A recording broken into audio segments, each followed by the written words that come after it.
আমরা ওই বেড়ানো, হোটেলবাজি এগুলো জীবনে কোনোদিন হয়নি।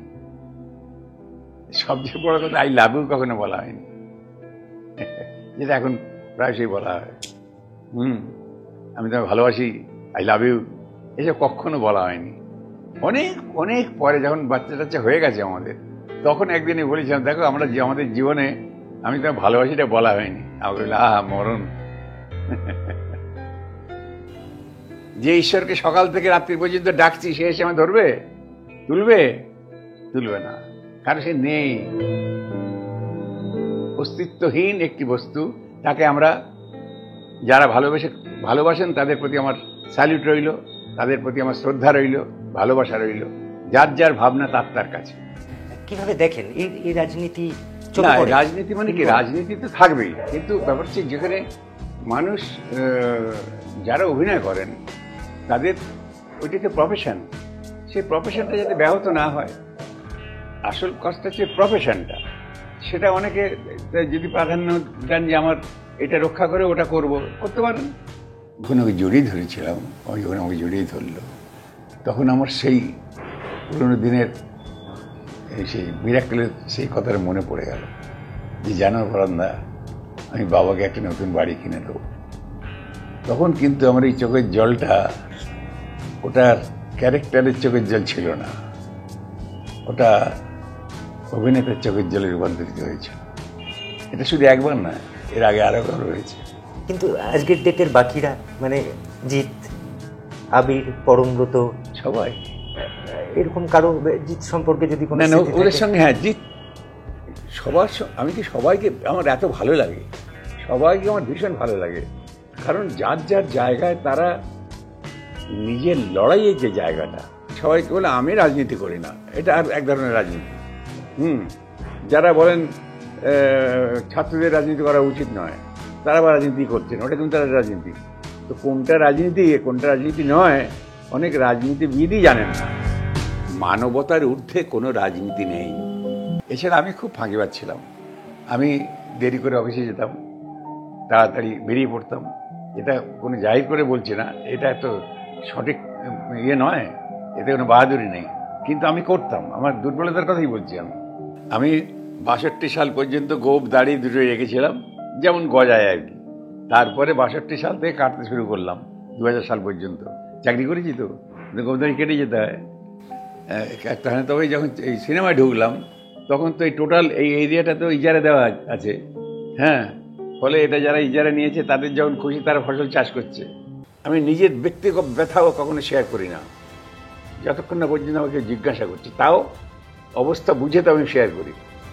এটা নিজের জন্যে, অন্যকে ভারাক্রান্ত করার জন্য নয়। বাংলা আমাদের কি দিচ্ছে বলুন? আমি তো পেটের দায় করি, ভালো কাজই করি। এখানে আমার প্রাণ কোথায়, উদর কোথায়, কে দেবে উত্তর? দেবানন্দকে কপি করে আমি একটু বই পড়িনি। আচ্ছা, তাহলে উনি আমাকে নিয়ে যে গানটা লিখেছেন, আমারও পরানো যাহা চায় তুমি তাই গো, এটা তো কে না জানে, সবাই কিছু গুনগুন করে গায়। সেই আমারও পরানো যাহা চায়, সেখানে দন্তনে লেখা আছে। সেই দাদু আমাকে নাম দিয়েছিল আমার বুকের ধন পরাণ, সেই থেকে আমি পরাণ। আমি দেখতে শুনতে তো খুব একটা খারাপ না, খারাপ কিন্তু খুব একটা খারাপ না। লম্বা, লেখাপড়া শিখেছি, টিকালো নাক আছে, কণ্ঠস্বর ভালো, কমপ্লেকশনটা মোটামুটি, সব মিলিয়ে টিলিয়ে বিবাহযোগ্য, এ ব্যাপারে সন্দেহের কোনো কারণ নেই। ফুটনোটে আছে, পরাণ হচ্ছে প্রাণের কোমল রূপ।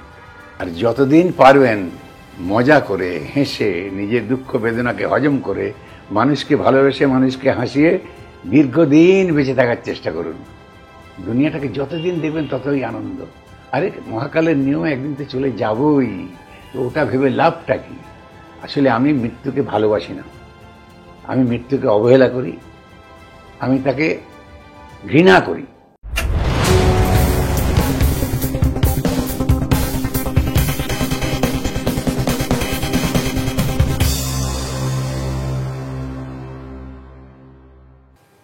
তার মিষ্টি কুজনে তবু জলে হিয়া, মিছে অভিমান ওঠে মনে জুথলিয়া, তার মিষ্টি কুজনে তবু জলে হিয়া।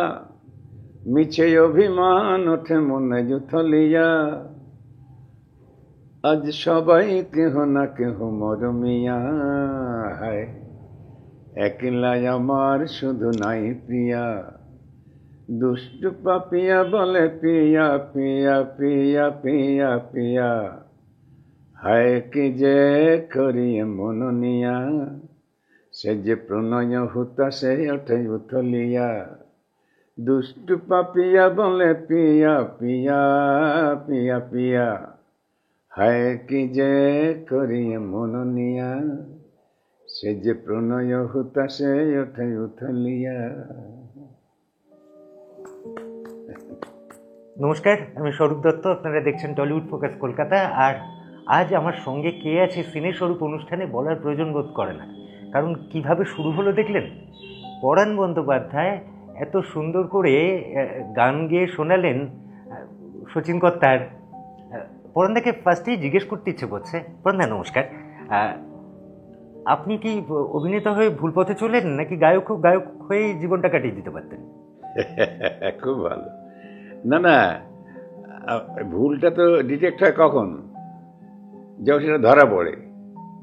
এখনো পর্যন্ত ধরা পড়েনি, সুতরাং আমি ভুল করেছি কি ঠিক করেছি এটা বলার তো এখন কোনো সময়ই আসেনি, কারণ ভুলটা আমি ধরতে পারিনি। আবার গানটা যদি গাইতাম তাহলে এই প্রশ্নই করতেন যে আপনি অভিনয়টা না করে গানের পথে চলে এসেছেন, ভুল করেননি তো? তখন আমি এই উত্তরে দিতাম। তবে একটা কথা বলা যেতে পারে যে গান গাইলে আমার হতো, এ ব্যাপারে কোনো মানে ভাববার কোনো কারণ নেই। কারণ আমার বাবা খুব সুকণ্ঠ ছিলেন, ভালো গান গাইতেন, তো আমি গান গাইলে হতো। কিন্তু আমি ভেবে দেখলাম অভিনয় করতে করতে যে কোনো একটা অনেস্টলি করতে হবে। তবে আমি যখন নাটক একটু লেখার চেষ্টা করি তখন আমার তার মধ্যে গান থাকে। গান ছাড়া যে কোনো মানে এই পারফর্মিং আর্ট আমার কাছে একটু অচল মনে হয়, মানে অসুবিধে মনে হয়, একটু অস্বস্তিকর মনে হয়, যার জন্যে নাটকের মধ্যে আমি গান রাখি। এমনকি এমনও হয়েছে গানটা আমার ভালো লাগে, গান ভীষণ ভালো লাগে, কারণ বাবা ভালো গান গাইতেন, আমার ছেলে ভালো গান গায়, আমার মেয়ে রবীন্দ্রভারতী থেকে ফার্স্ট হয়েছে ধ্রুপদে। সুতরাং গানটা হতো, আমি চেষ্টা করলে গানটা হতো, এ ব্যাপারে কোনো সন্দেহ নেই। কিন্তু যে কোনো একটা সিনসিয়ারলি করা ভালো, সেই জন্য। কিন্তু গানের অভিনয়ের মধ্যে তো গান আছেই। আমি যখন সিরিয়াল করতাম তখন মনে আছে আমার যে একদম শেষের দিকে শেষের এপিসোডে, মানে যেদিন একটা এপিসোড হচ্ছে তার লাস্ট সিকোয়েন্সে বললো যে পরাণদা এখানে একটা গান দিয়ে তুমি শেষ করে দাও। তখন হয় একটা মন থেকে গান দিয়ে, নয় একটা জানা গান দিয়ে সেটা শেষ করে দিতাম। এটা হতো আর কি, মাঝে মাঝে মজা লাগে, আনন্দ লাগে। তো ওরা সব গান গায়, আমি শুনি। আর আমি গান গাইতে আমি শিখে তো গান গাই না, যার জন্যে আমার মেয়ের কাছে খানিকটা অসুবিধার মধ্যে, মানে অস্বস্তিতে পড়ে মেয়ে। বলি বাবা এটা কি করছো তুমি? আমি কেন, কি হলো? তুমি এখানে কুমুরলি লাগালে কেন? ওই অথচ মানে মাস্টারমশাই ওই যে এখানে এই কুমুরলিটা লাগবে না। কিন্তু বাবা তুমি বলতে পারবো না, আমি আমাকে সব ধরো না, আমি পরাণদাকে গান গাই, সেখানে অনেক খামতি থাকতে পারে, তোমরা কষ্ট পেও না, এইবার কাটিয়ে দিয়ে আর কি। আপনি যে গানটা গাইলেন মনে পড়ছিল শচীন দেব বর্মনের গাওয়া, সুর করা, আর মোহিনী চৌধুরী উনি লিখেছিলেন, ঠিক তো? শচীন দেব বর্মনের কি প্রচন্ড প্রভাব ছিল জীবনে? প্রচন্ড গান নেই, ওই একটা মানুষ যার মানে লোকাঙ্গিকের ব্যাগ এত ভারী, এতখানি ফুলে আছে, ঢোলা, তার থেকে কত মানুষ ভাঙিয়ে খেলো। ছেলে যখন বোম্বেতে করছে, সে তার থেকে বাংলা থেকে ভাঙিয়ে হিন্দি করে বাবার বস্তা থেকে নিয়ে, নিজেও খুব গুণী ছিল, এ ব্যাপারে কোনো সন্দেহ নেই। কিন্তু অত ঝোলা ভর্তি মাল তো কারুর ছিল না। আর লোকাঙ্গিকে বিশেষ করে অসাধারণ। আর যেমন গায়কের মধ্যে একটা চির নতুনের প্রভাব, নিত্য নতুন, মানে একটা আবিষ্কার মনে হয়। গায়ক, উনি তো লোকসুরের উপরে তো ভীষণ দখলদারি তার। সেখানে আমি কোনো গানের উপরে কোনো খবরদারি করছিও না, ও জ্ঞানও দিচ্ছি না, ক্লাসও নিচ্ছি না। আমার ভাবটা, আমার যে সেইটা আমি শেয়ার করছি। একটা মানুষ গান গাইতে গাইতে যে ওর যে স্ক্যানিং, আমরা ধরো এই যে গানটা মনো দিল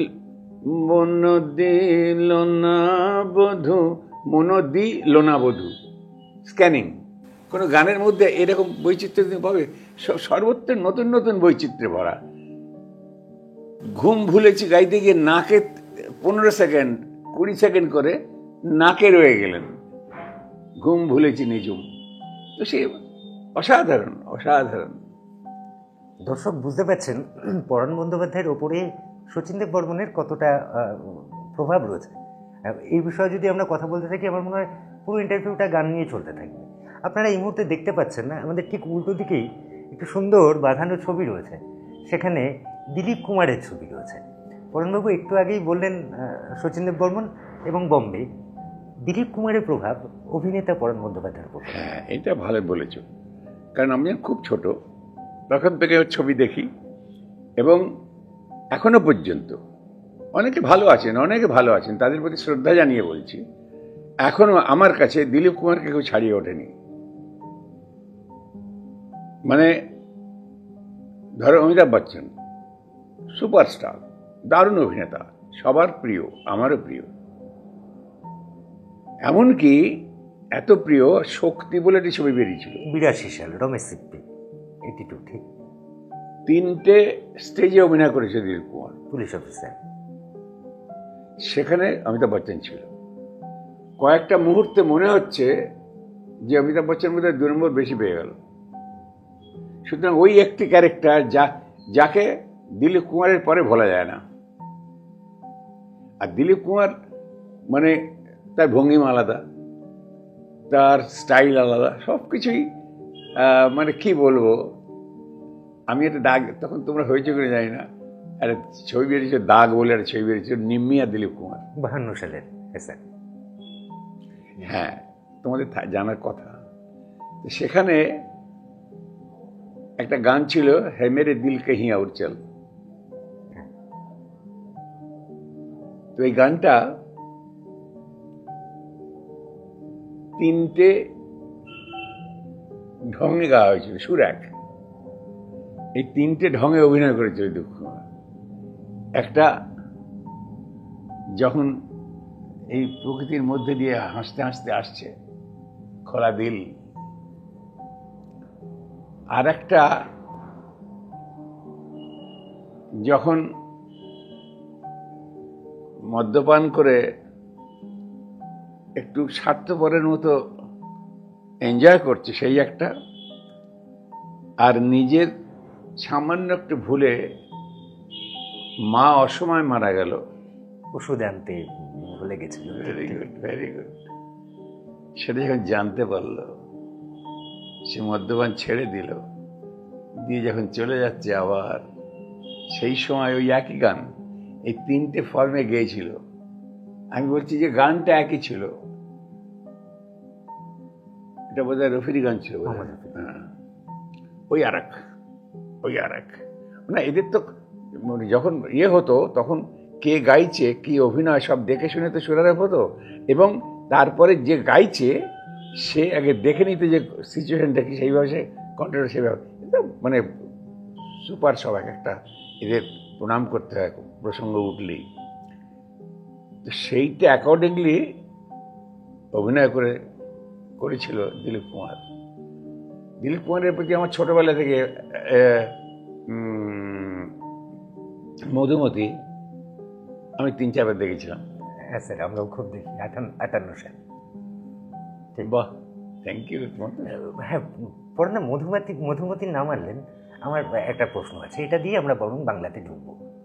মধুমতির ডিরেক্টর বিমল রায়, মধুমতিতে গল্প লিখছেন ঋত্বিক ঘটক, মধুমতিতে মিউজিক দিচ্ছেন সলিল চৌধুরী, মধুমতি এডিট করছেন ঋষিকেশ বন্দ্যোপাধ্যায়।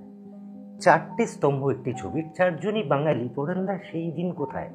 আজ বাঙালি মুম্বাইতে এই জায়গা কোথায় রেখেছে, কি বলবেন? না, এইটা কি জানো তো, এইগুলো নিয়ে খুব সিচুয়েশনটা গ্রেভ হয়ে যায়। মহাকালের নিয়মে যা ঘটবার তাই ঘটবে। কেউ এটা আপাত দৃষ্টিতে তুমি ভাবতে পারবে না কেউ জোর করে কেড়ে নিয়ে নতুন জিনিস ঢুকিয়ে দিয়েছে। আপাত দৃষ্টিতে এটা তুমি পয়েন্ট আউট করতে পারবে না। তোমাকে যেটা বলতে হবে সেটা বলতে হবে মহাকালের নিয়মে যা ঘটবার সেইটাই ঘটেছে, তাহলে কেউ হার্ট হবে না। কিন্তু সব অন্তঃক্ষরণটা নিজের, ইন্টারনাল হ্যামারেজ যেটা, সেটা আমি ছাড়া কেউ ভোগ করছে না, বা তুমি ছাড়া কেউ ভোগ করছে না। বাঙালি নিয়ে এখন আলোচনা করতে গেলে না একটা কষ্টের বোঝা ভার নেমে আসবে।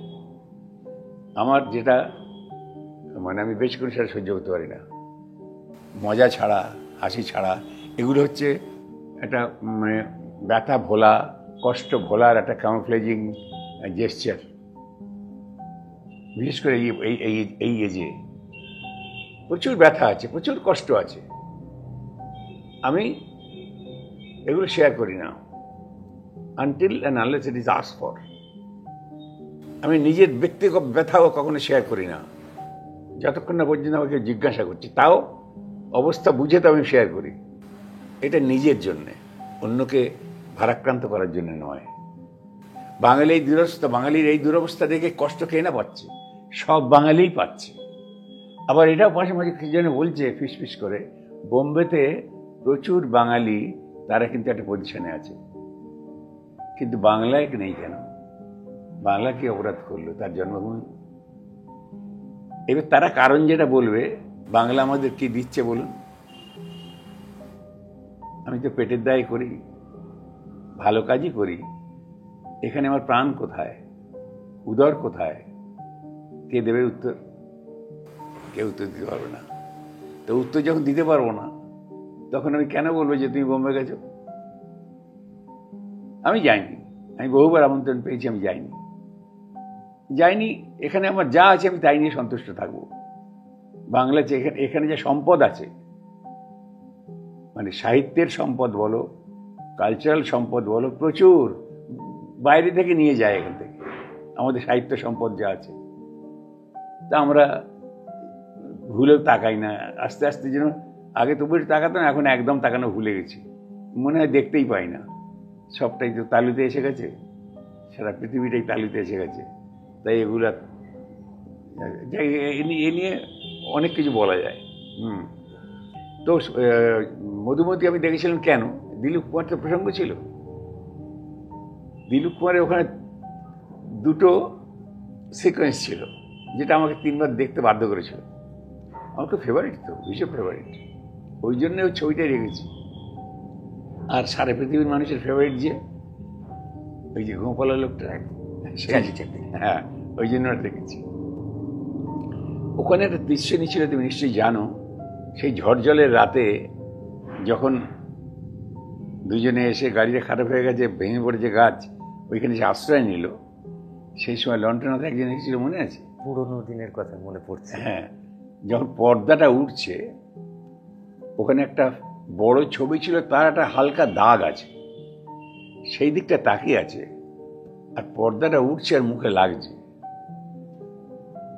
জিজ্ঞেস করছে, ইধার কোই এক তসবির থা না? এক শটে। তখন ও বলছে হ্যাঁ, এই ইত্যাদি ইত্যাদি ইত্যাদি, ক্রমাগত পর্দাটা লাগছে, চোখে জল চলে এলো। আপনি তো গায়ে কাটা দিয়ে দিলেন।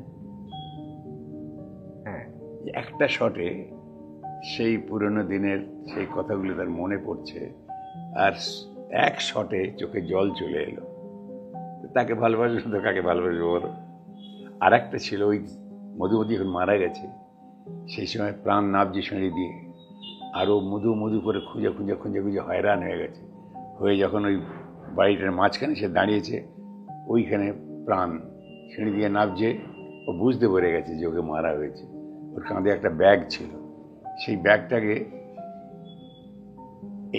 এইভাবে ফেললো মাটিতে। মধু কাহা হ্যায়? ওকে জিজ্ঞেস করলো মধু কাহা হ্যায়, আর ব্যাগটা ফেললো। তার মানে মনে হলো যে you get yourself prepared for any dangerous sequence. যে কোনো একটা চরম মুহূর্তের জন্য তুমি তৈরি হও মধুকাঙায়।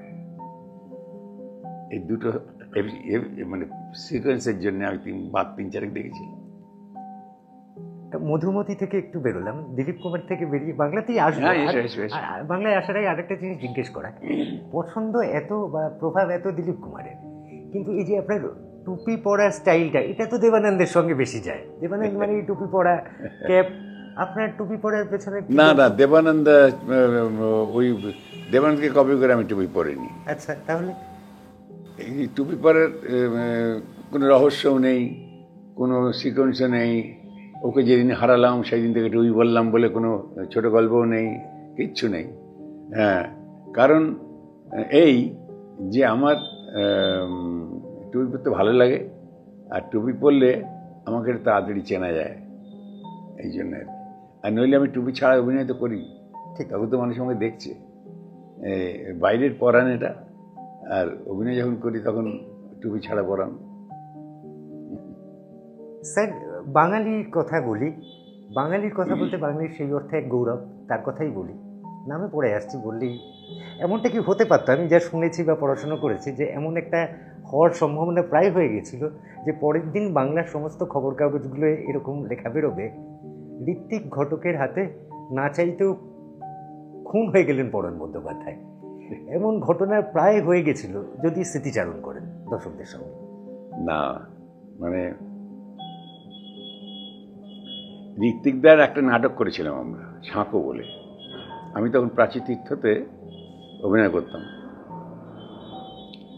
প্রাচী তীর্থের গ্রুপ থিয়েটার, অমল কর অনুশীলন সম্প্রদায়ের একজন সদস্য ছিলেন, যেখানে চারুদা ছিল, মোহাম্মদ ইসমাইল ছিল, ইলিয়াস ছিল। তার আগে ঋত্বিকদার সঙ্গে আমার আলাপ হয়ে গেছে। তো আমি যখন আইপিটিএ করি, আইপিটিএ রিহার্সাল করে নিচে নেমেছি আমি আর সীতা মুখার্জি। তখন আমাদের স্পার্টাকাস রিহার্সাল চলছে। ঋত্বিকদা তখন গাঁজা পার্কে যাচ্ছেন আর কি, ওনার থেকে ভবানীপুর। হ্যাঁ, ভবানীপুরে। এখানে কি করছি বলে রিহার্সাল দিচ্ছি, পরান রিহার্সাল দিচ্ছি। কী নাটক করছিস বলে স্পার্টাকাস। এখানে কী গ্রুপের নাম কি বলে কলাকার শাখা, আইপিটিএ কলা শাখা। যে আইপিটিএ কলাকার শাখা বলেছে, তখন উনি বলেন আইপিটিএ এখনো আছে। তো আমি ভাবলাম এবার একটু চুলকানো যাক, কি বেরোয় দেখি। তো উনি দাঁড়িয়েছিলেন, আমি এরকম দাঁড়িয়েছিলাম, উনি আমার ডান দিকে দাঁড়িয়েছিলেন। সীতাদি ছিল এখানে, সেখানে আরেকজন ছিল, সেটা হচ্ছিল তোমার ইয়েতে ভবানীপুরে ঘোষ জুয়েলার্স আছে, ওর নিচে। তো থিয়েটার সেন্টারে যাওয়ার রাস্তাটার মুখে চক্রবাড়িয়ার ওখানে যে বলি থিয়েটার আইপিটি এখনো আছে। তাহলে আপনি আইপিটি এর ইদানিংকালে কোনো থিয়েটার দেখেছেন? বলো না। তাহলে আপনি ইন্দিরা গান্ধীর মতো কথা বলছেন কেন? যেই না বলা, চশমাটা উনি চশমার মাছ কপালে তুলে দিতেন, দিয়ে মুখ টেন করে পুঁছতেন, মনে হয় ভাবনা মুছছেন। চশমাটা উপরে উঠে গেল, আমার দিকে তাকালেন, তাকে বাঁ হাত দিয়ে আমাকে এরকম করে ধরলেন। মানে কেলেঙ্কারি হয়েছে, কি করে ফেললাম। আস্তে করে চাপছেন,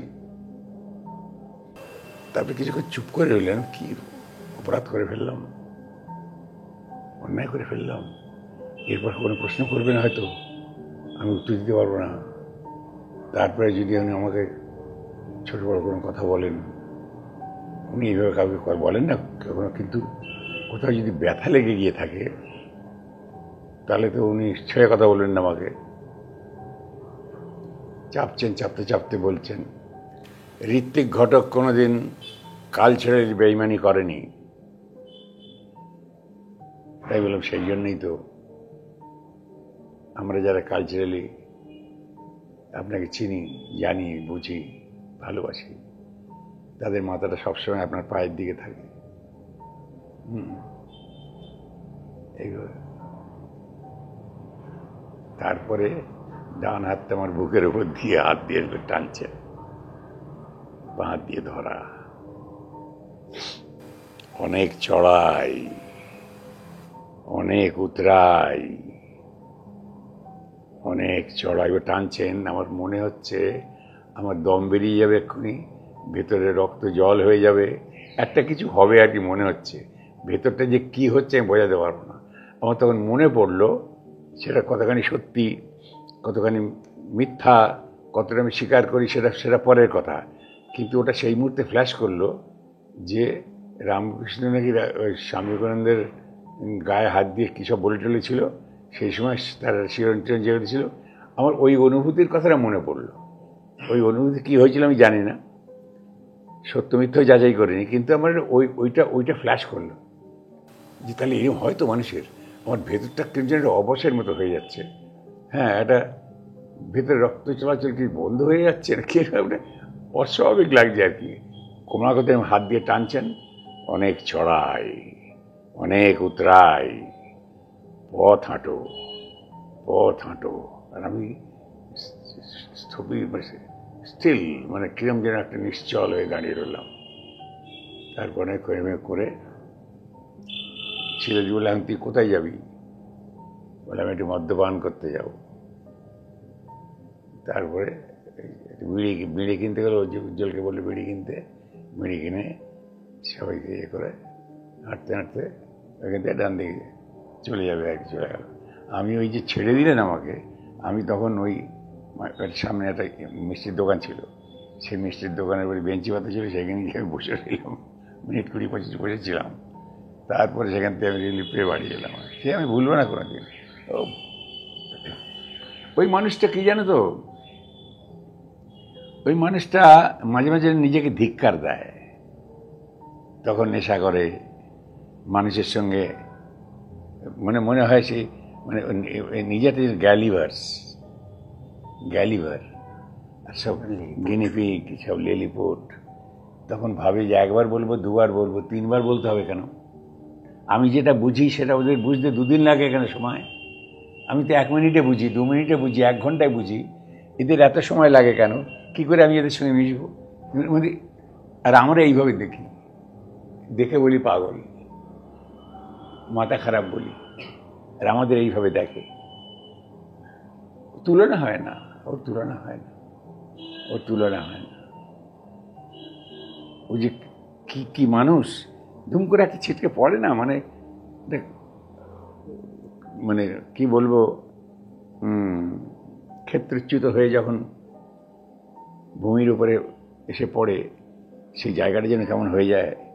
ও সেই জন্য একটা মানুষ বিক্ষিপ্ত হয়ে এসে পড়েছিল পৃথিবীর বুকে, সব জ্বালিয়ে দিয়ে চলে গেল। আজকের ফিল্ম ইন্ডাস্ট্রির কথায় আসবো, আজকের দিনের কথায় আসবো, কিন্তু পরের না যে পরিস্থিতিতে, যে সময়টাতে রয়েছে, ওতে আরও একটা দুটো জিনিস জিজ্ঞেস করে নিই মানুষটাকে।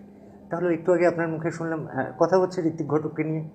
ঋত্বিক ঘটক স্নেহে পরাণ বন্দ্যোপাধ্যায়কে জড়িয়ে রয়েছেন, তার সেই সময় আইপিটিএতে অভিনয় করছেন, রিহার্সাল করছেন, নামছেন।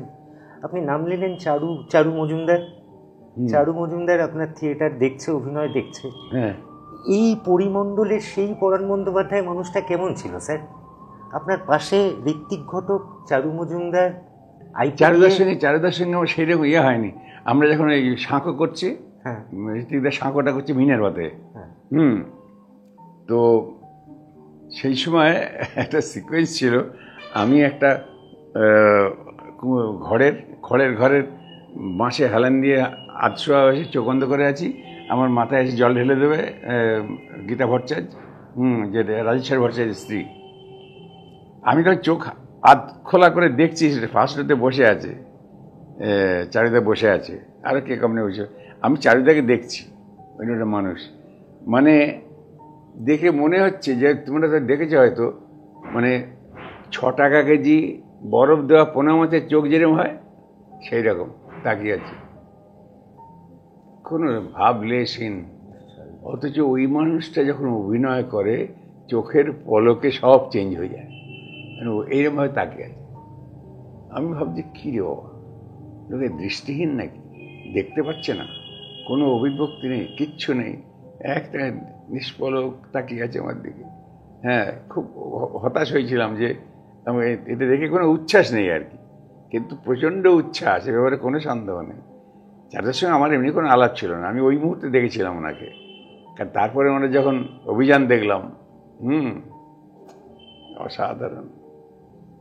পরাণ বন্দ্যোপাধ্যায়কে একদিন ঋত্বিকগতভাবে স্নেহ করে ধরে রাখতেন। আজ আমরা এমনিও দেখি, আর এখানে একটি ছবি দেখতে পাচ্ছি, আজকের দিনে সেই অর্থে বাংলা ছবির অন্যতম বড় স্টার দীপক অধিকারী, দেব, তাকেও আপনি এরকম ওই স্নেহের আলিঙ্গনে জড়িয়ে ধরেছেন। এই মানুষটা সম্পর্কে আপনি কি বলবেন? কত ভালোবাসেন? কি? হ্যাঁ, না, ওকে ভালোবাসতেই হবে, ওকে ভালোবাসতে হবে। কারণ আমি তো নাটকের বাইরে, ছবির বাইরে, অভিনয়ের বাইরে যাচ্ছি না, সেটা আলাদা। কি বলবো, সামিয়ানার নিচে সেটা অঙ্গনটা আলাদা। সেখানে গেলে আমাকে অনেকভাবে গোছাতে হবে, সাজাতে হবে, দুটোকে মানে কম্পারেটিভ স্টাডি করতে হবে, করে তারপরে মন্তব্য করতে হবে। সেই জায়গায় তো আমি নিইনি। ও যখন অভিনয় করে, ওকে অভিনেতা হিসেবে আমি গ্রহণ করছি। রাজনীতিবিদ হিসেবে কত বড় কি বৃত্তান্ত সেটা আলোচনার বিষয় আছে, কিন্তু অভিনেতা হিসেবে, মানুষ হিসেবে ভীষণ ডাউন টু আর্থ। ও পরিষ্কার বলতো, আমার মনে আছে মিরাক্কেলে একবার ও তখন একটা চাপা যশ হয়েছে, আমার পাশে এসে বসেছিল, গল্প টল্প হচ্ছে, তখন তো সব ওই মানে আসতো, সব অতিথিরা আসতো, এসে বসতো না, সেখানে আমার পাশে অনেক অতিথি বসেছে এরকম। তো ওই জন্য এসে গল্প হচ্ছে হতে একদিন বলছে, জানো পরাণদা, মানে আমি যেটা হয়েছি এটা আমি হতে চাইনি, আমি বাংলা ভালো বলতে পারি না, কিন্তু হয়ে গেলাম। তারপরে বলছে, আমার খুব ইচ্ছে, জানো তো পরাণদা, আমি বাবাকে একটা নতুন বাড়ি কিনে দেবো। এবং আমি সেই সময়, যেহেতু অভিনয়টা তো আমার মানে আয়েসি কোনো ব্যাপার না, এটা জীবনের সঙ্গে, রক্তের সঙ্গে আমার মেশা, আমার অনুভূতি বলছি আমি, মানুষে কী ভাববে আমি জানি না। সেই সময় ওর অডিওটা আমাকে ছুঁয়ে গিয়েছিল, and I took it as if it came from within. বহিরঙ্গের ছিল না, ওটা অন্তরঙ্গের অডিও ছিল। আমি বুঝতে পেরেছিলাম খুব অন্তর দিয়ে বলেছে ওটা আমাকে। তো ওতে আমি একটা ছবি করেছিলাম, সেটা হচ্ছে টনিক তো হিট হলো খুব, মানুষ ভীষণ নিয়েছে। তো ওইখানে আমার সঙ্গে ওর অনেক কথা হয়েছে, সত্যি বাংলাটা ভালো বলতে পারে না, বা এবং ইমোশন, এসব জায়গায় আরও অনেকটা অনেক আয়ত্ত করেছে। তো এখনও আরও অনেক বাকি। তো ওইখানে একটা সিচুয়েশন ছিল, সিকোয়েন্স তোমরা দেখেছো হয়তো, কালিম্পংয়ে হয়েছিল, এর উপরে পাহাড়ের উপরে একটা ক্যান্টিন ছিল, সেইখানে রাতে আমি একটা টিপসিতে আছি, ও দুঃখের কথা বলছে, আমার দুঃখের কথা বলছি, বলতে বলতে we came together nearer to both our. সেইখানে এসে ও আমাকে জড়িয়ে ধরে, আমাকে জড়িয়ে ধরি, অ্যান্ড বোথ অফ আস মানে could me help of tears. সেই সময় যখন ওকে জড়িয়ে ধরেছিলাম, ও যখন আমাকে জড়িয়ে ধরলো, তখন আমার সেই পুরোনো দিনের সেই মিরাক্কেলের সেই কথাটা মনে পড়ে গেল, যে জানো পরাণদা, আমি বাবাকে একটা নতুন বাড়ি কিনে দেবো। তখন কিন্তু আমার এই চোখের জলটা ওটার ক্যারেক্টারের চোখের জল ছিল না, ওটা অভিনেতার চোখের জলে রূপান্তরিত হয়েছিল। এটা শুধু একবার না, এর আগে আরও কারো হয়েছে। তো ছেলেটা প্রচণ্ড ডাউন টু আর্থ, মানুষের সঙ্গে ভীষণভাবে মিশতে পারে, বোল্ডলি কথা বলতে পারে। আর কি, ওকে এখনো ওই দাম্ভিকতা গেলেনি, খায়নি, অহংকার এখনো ওকে চাটেনি। আর যদি চেটেও থাকে, সেটাও ফুৎকারে সরিয়েছে, এবং সে কৌশলটাও জেনে গেছে যে মানুষের হাতছানি যখন আমি পাবো, মানুষের কাছে যখন যাব, তখন ওটাকে কিভাবে লুকিয়ে রাখতে হয় সেটাও শিখে গেছে। সুতরাং সেদিক দিয়ে ও সকলেরই ফেভারিট, মজাদার ছেলে, ভালো ছেলে, I wish him all the best. এ তো গেল দেব বা দীপক অধিকারীর কথা, আর তাকে যে কতটা ভালোবাসেনি তো আপনার কণ্ঠস্বর যেভাবে বলছিলেন বোঝাই গেল। কিন্তু আজকের ডেটের বাকিরা, মানে জিৎ, আবির, পরমব্রত, সবাই এরকম কারো জিৎ সম্পর্কে যদি কোনো না না, ওদের সঙ্গে হ্যাঁ জিৎ আমি কি সবাইকে আমার এত ভালো লাগে, সবাইকে আমার ভীষণ ভালো লাগে। কারণ যার যার জায়গায় তারা নিজের লড়াইয়ের যে জায়গাটা, সেই জায়গাগুলো তারা তো প্রতিষ্ঠা করছে এবং প্রতিষ্ঠা করে সফল হচ্ছে। কারোর 19-20 হচ্ছে, কি হচ্ছে না হচ্ছে সেটা তো মানে আলাদা আলোচনার বিষয়, কিন্তু যার যার জায়গায় লড়াই করে তারা তো সেই জায়গায় প্রতিষ্ঠিত হচ্ছে, মানুষ গ্রহণ করছে। সেখানে কম বেশি যদি মানে ধরো তোমরা যারা রিপোর্টার, যারা জিনিসের সমালোচনা করো, সেই সমালোচনা করতে আমি এখানে বসিনি। সেটা করলে তখন সেই ভঙ্গিমায় কথা বলতে হয়। কিন্তু আমি সবাইকে ভালোবাসি, সবাইকে ভালোবাসি। মানে আমার সঙ্গে যখন দেখা হয় তখন তো আমি পরিষ্কার, তারা জানে যে আমি পরিষ্কারই কথা বলি। এটা কী করলি, এরকম করে জিজ্ঞেস করি। তো এরা সবাই আমার ভীষণ প্রিয়, ভীষণ প্রিয়। আর আমার এমনিতে তো কোনো বয়স্ক বন্ধুবান্ধব নেই, আমার বন্ধুবান্ধব সব ওই বয়সে, সুতরাং ওরা সব আমার বন্ধু, ভালোবাসার বন্ধু।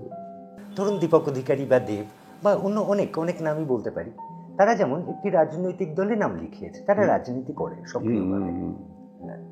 পরেন বন্দ্যোপাধ্যায় তো কখনো সেভাবে রাজনীতি করেনি কোনো।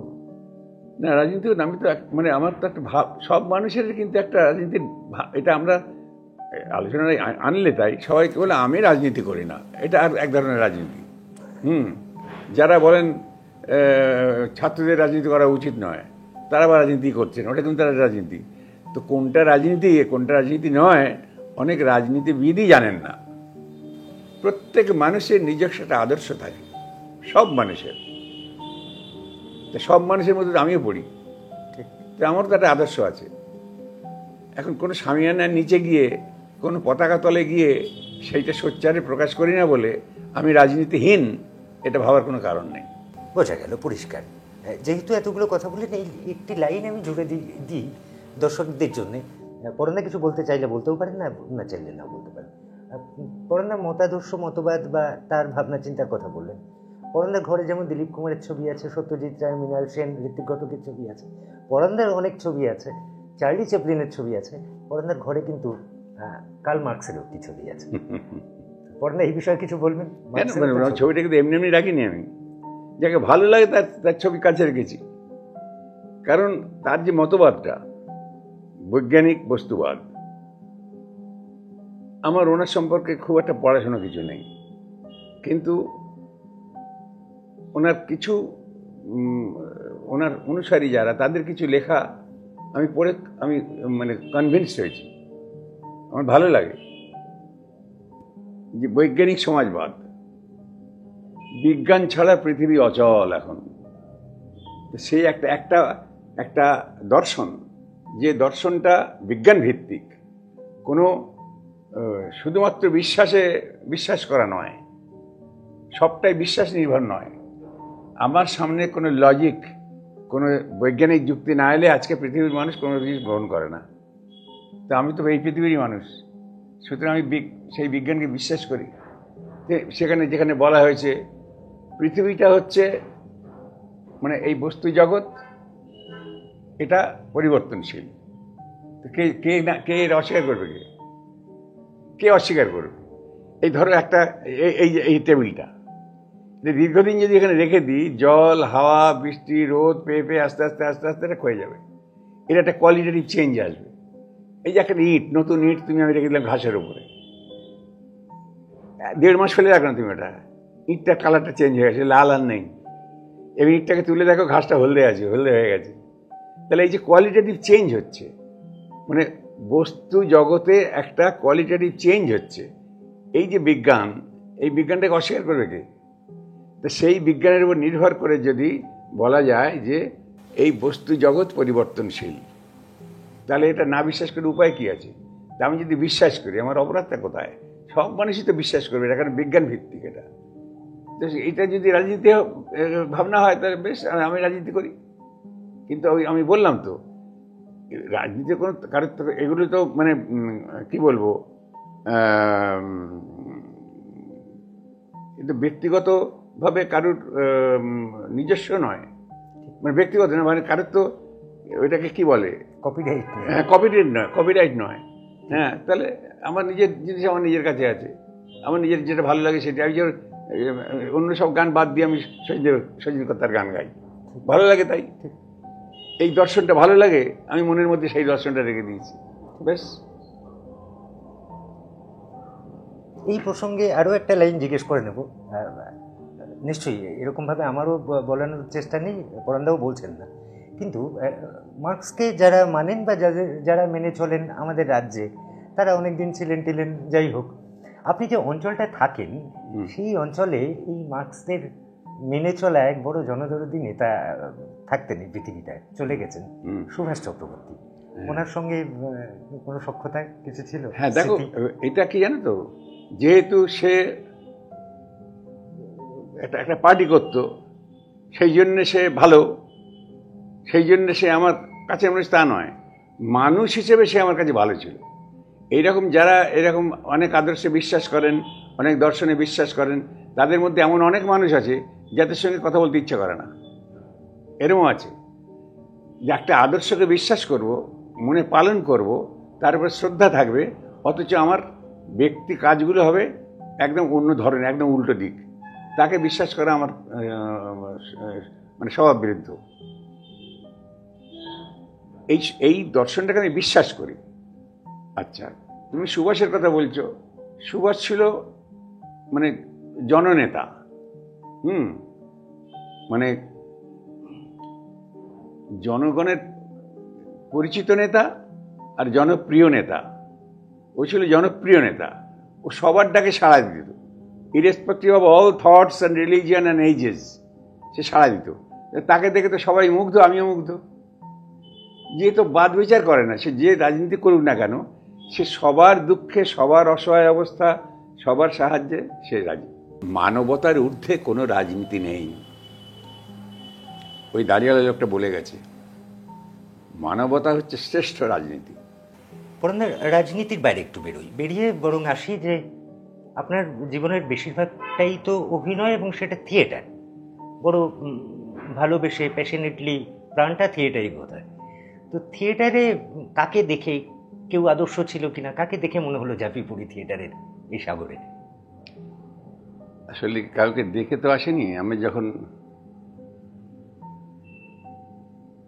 14-15 বছর বয়স, 13-14 বছর বয়স, সামনের যে বাড়িগুলো থেকে এখানে ফাঁকা মাঠ ছিল, আমি এই এলাকাতেই থাকতাম। আমাদের একজন বন্ধু কাম অভিভাবক ছিলেন নিমাই সরকার, অকৃতদার, নাটক ভালোবাসতেন, ছবি আঁকতেন, গান লিখতেন। তিনি আমাদের দিয়ে বছরে 2-3টে নাটক করাতেন।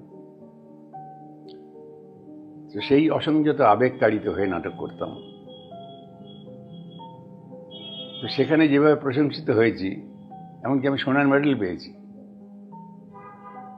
এমনও হয়েছে যে মানে আমাকে একজন কোলে তুলে নিয়ে, তো রোগা ছিলাম, আদর করছেন, চুমু খাচ্ছেন।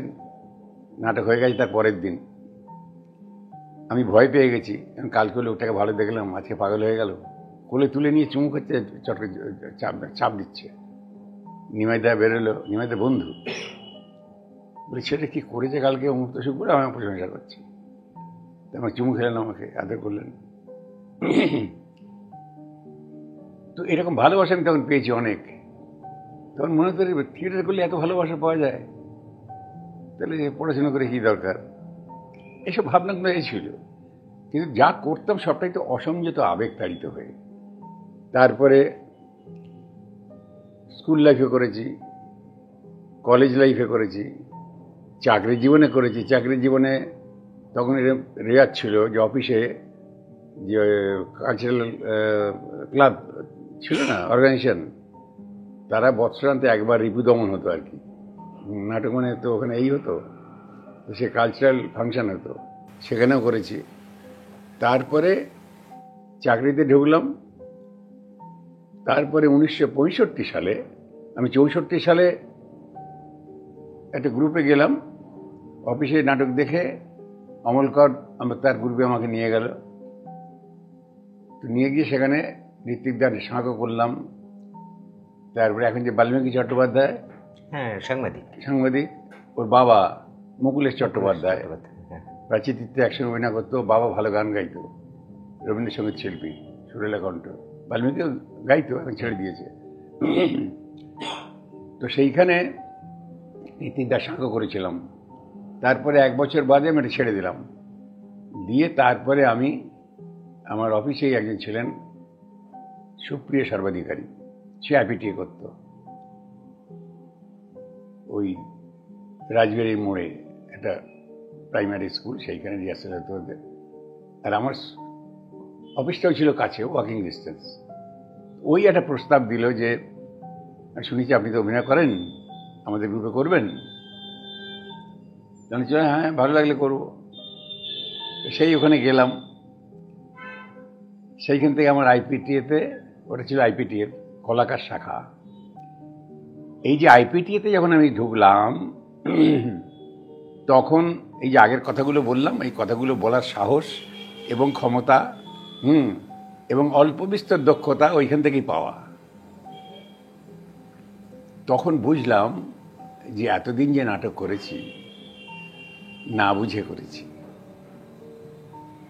এই নাটক তার উদ্দেশ্য আছে, মানুষের মঙ্গলের জন্য, সমাজের মঙ্গলের জন্য, নতুন জীবনের স্বপ্ন দেখার জন্য। নাটকের এইসব উদ্দেশ্যগুলো আগে আমার জানা ছিল না। আমি কোনোদিন সিনেমা করবো আমার ভাবিনি কোনোদিন, আমি থিয়েটারই করব।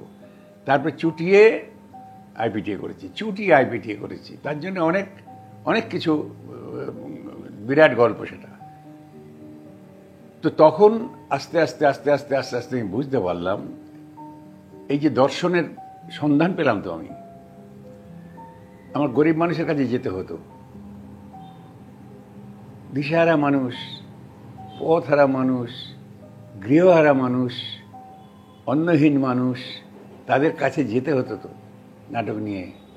সুতরাং আমার ভাবনা তখন থেকে আস্তে আস্তে আস্তে আস্তে যেভাবে ডেভেলপ করেছে, সাধারণ মানুষের প্রতি দরদ বলো, ভালোবাসা বলো, সব কিছু তখন থেকেই এসেছে। তারপরে তো এইসব মানে আদর্শের কথা এলো, কিন্তু আমি আগে থেকেই তাদের ভালোবেসে ফেলেছি।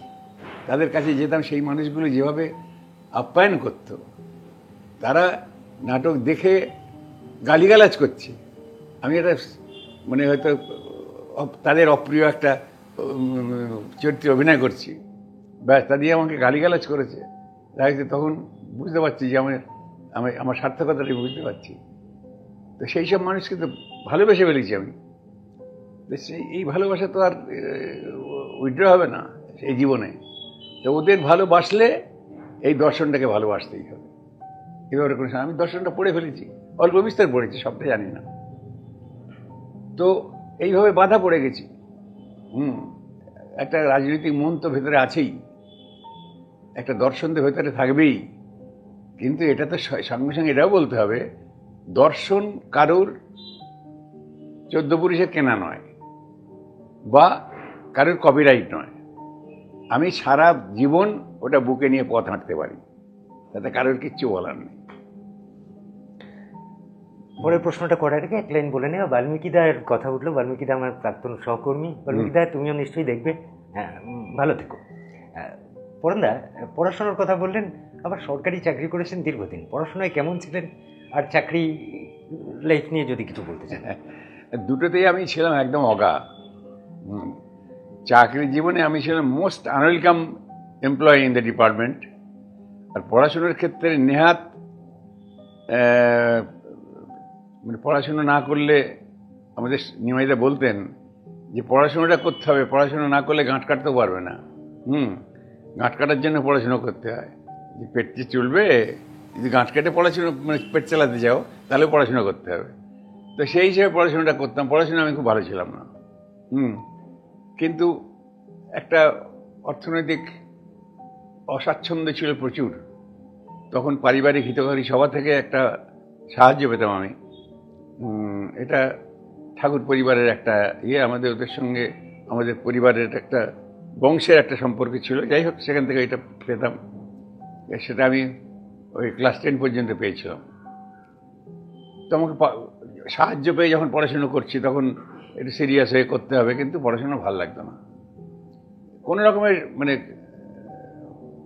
মানে কি বলবো, টিটিএম, মানে 10 ম্যাট্রিক পাস, টিটিএমপি। তো আমাদের সময় ছিল স্কুল ফাইনাল, ওইটা ছিল 1955, ওইটা শেষ। তারপরে তো 12টা শেষ করা হলো। তো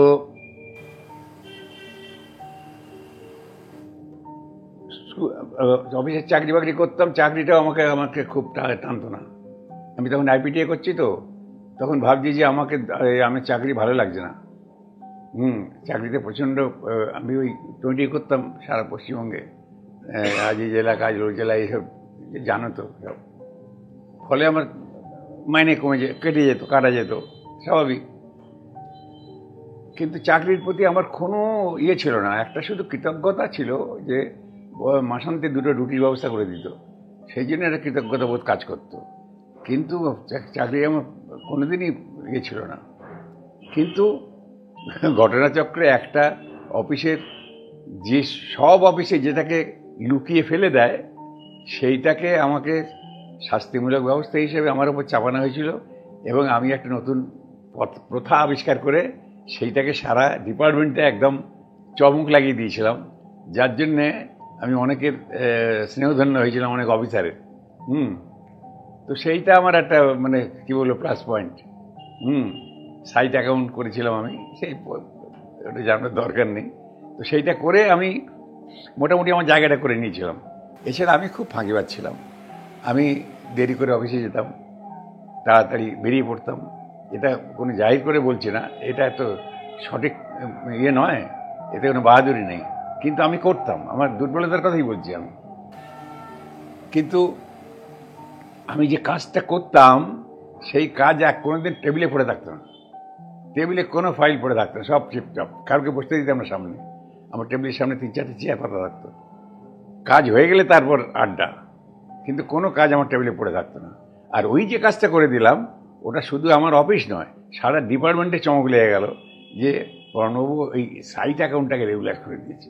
এবার আমার যে অফিসার, তাকে সব অফিসারে বলছে ওনাকে দিন পাঠিয়ে দিন না, কারণ তারা দেখবে কীভাবে করতে হয়। আমার অফিসার বলছে প্রণববাবু, তো বাবু করে বলে সব। অন্য অফিস থেকে আপনাকে রিকুইজিশন চেয়েছে, আমাকে বলেছে ওনাকে 2 দিন পাঠিয়ে দিন। আমি বলি যে আচ্ছা, আপনি কিন্তু যাবেন না। তার মানে আমাকে মিথ্যে কথা বলতে ইনিশিয়েট করছে। মানে এই যে ও তো গুড বুকে চলে গেছে, চিফ ইঞ্জিনিয়ার গুড বুকে চলে গেছে যে এই অফিসের সাইট অ্যাকাউন্ট ক্লিয়ার। এবার উনি চাইছেন না যে ওই একইভাবে গুড বুকে অন্য কেউ যাক, যা হয়ে থাকে। তো যাই হোক, আমি এটা খুব এনজয় করেছি। এমনও হয়েছে যখন একটু চাপা জ্বর হয়েছে আমার, তখন অফিসার বলছে আমার বাড়িতে আপনাকে একটু যেতে হবে, কারণ আমার মিসেস আপনার সঙ্গে একটু কথা বলতে চায়, আলাপ করতে চায়। জানা যে ঠিক আছে, যাবো। একবার তো বললেন যে আপনি যদি আজকালের মধ্যে না যান তাহলে সে অফিসে চলে আসবে, এটা কিন্তু আমার কাছে খুব এম্বারেসিং হবে। আপনি আজকেই চলুন, আপনি তো পোশাক আশাক আজকে খুব ফিটফাট আছে। মজা লাগে। তাহলে কেন আপনি কি রোয়াব নিয়েছেন নাকি যে উনি আমার অফিসে চাকরি করেন, এর মধ্যে রোয়াব নিয়েছেন? বলে হ্যাঁ, একটু রোয়াব নিয়ে ফেলেছি। তাহলে এ তো ভুগতেই হবে আপনাকে, চলুন। গাড়ি দিয়ে আমি বাড়িতে গেলাম, এনজয় করেছি, খুব এনজয় করেছি। তো অফিসে কেউ আমার প্রতি মানে অসন্তুষ্ট ছিল না, কিন্তু আমার একটা হীনমন্যতা কাজ করতে যে আমি সময় মতো অফিস যেতাম না, আর শেষ পর্যন্ত থাকতাম না, অলমোস্ট ডেজ। তাই এইভাবেই চললো আর কি, সারাটা জীবন এইভাবেই চললো। কর্মচারী হিসেবে যে আমি দারুণ একটা কিছু, এটা কখনোই প্রতিপন্ন হয়নি। হেড অফিসের বড়বাবু লোকটি বড় শান্ত, তার যেমন মাথার ব্যামো কেউ কখনো জানতো। তো গোপচুরির মতো পরাণবাবুর পর্দার বাইরে বাস্তব জীবনে কখনো গোপ রাখতেন নাকি? না, আমি 62 সাল পর্যন্ত গোপ দাড়ি দুটোই রেখেছিলাম, যেমন গজায় আর কি। তারপরে 62 সাল থেকে কাটতে শুরু করলাম, 2000 সাল পর্যন্ত চাকরি করেছি, তো গোপ দাড়ি কেটে যেতে হয়। তবে যখন এই সিনেমায় ঢুকলাম, তখন তো এই টোটাল এই এরিয়াটা তো ইজারা দেওয়া আছে। হ্যাঁ, ফলে এটা যারা ইজারা নিয়েছে তাদের যখন খুশি তারা ফসল চাষ করছে। কখনো গম দিচ্ছে, দাড়ি দিচ্ছে। তারপর হয়তো 3 মাস কোনো কাজ নেই, তখন ওর জমিটা আমার, আমি তখন একটু রাখি, সেভ করি, নিজের মতো করে করি, টমেটাম লাগাই। কিন্তু এটা যখন শুটিং চলে তখন তো এটা আমার আলাদা থাকে না, তখন তারা লাগায়। পরানদা, রবি ঠাকুরের কতটা প্রভাব জীবনে? আচ্ছা, এইটা যে করলে তুমি যে কোনো মানুষকে জিজ্ঞেস করো, যে কোনো মানুষকে যারা একটু কালচারালি অ্যাডভান্স, পড়াশোনা করছে, বাঁশি বাজাচ্ছে, গান গাইছে, নৃত্য করছে, তাদের জিজ্ঞেস করো যে রবীন্দ্রনাথের প্রভাব কতখানি। 10, 20, 25, 26, 27, 30, 32, 96, এই সব অঙ্কগুলো তুমি পাবে। তবে আমি এরকম অঙ্ক কষে বলতে পারবো না। তবে প্রভাব, রবীন্দ্রের প্রভাব ছাড়া কোনো মানুষ, আমি দেশের কথা বাদ দিলাম, পৃথিবীতে আছে, পাওয়া যাবে না খুঁজে। তো পাওয়া যায় না, কারণ আমার কাছে বিস্ময়কর মানুষটা। আমার কাছে কেন, সকলের কাছে বিস্ময়কর। আমার কাছে বিস্ময় এইটা যে একটা লিখতে তো সময় বেশি লাগে, পড়তে সময় কম লাগে। অঙ্কটা বোঝো। তাহলে এই অঙ্কটা আমি কিছুতেই মেলাতে পারি না। যে মানুষটা সারা জীবন ধরে যত লিখে গেল, কোনো মানুষ সেই জিনিসটা এক জীবনে পড়ে শেষ করতে পারলো না, তাহলে এই অঙ্কটা তো মিলছে না।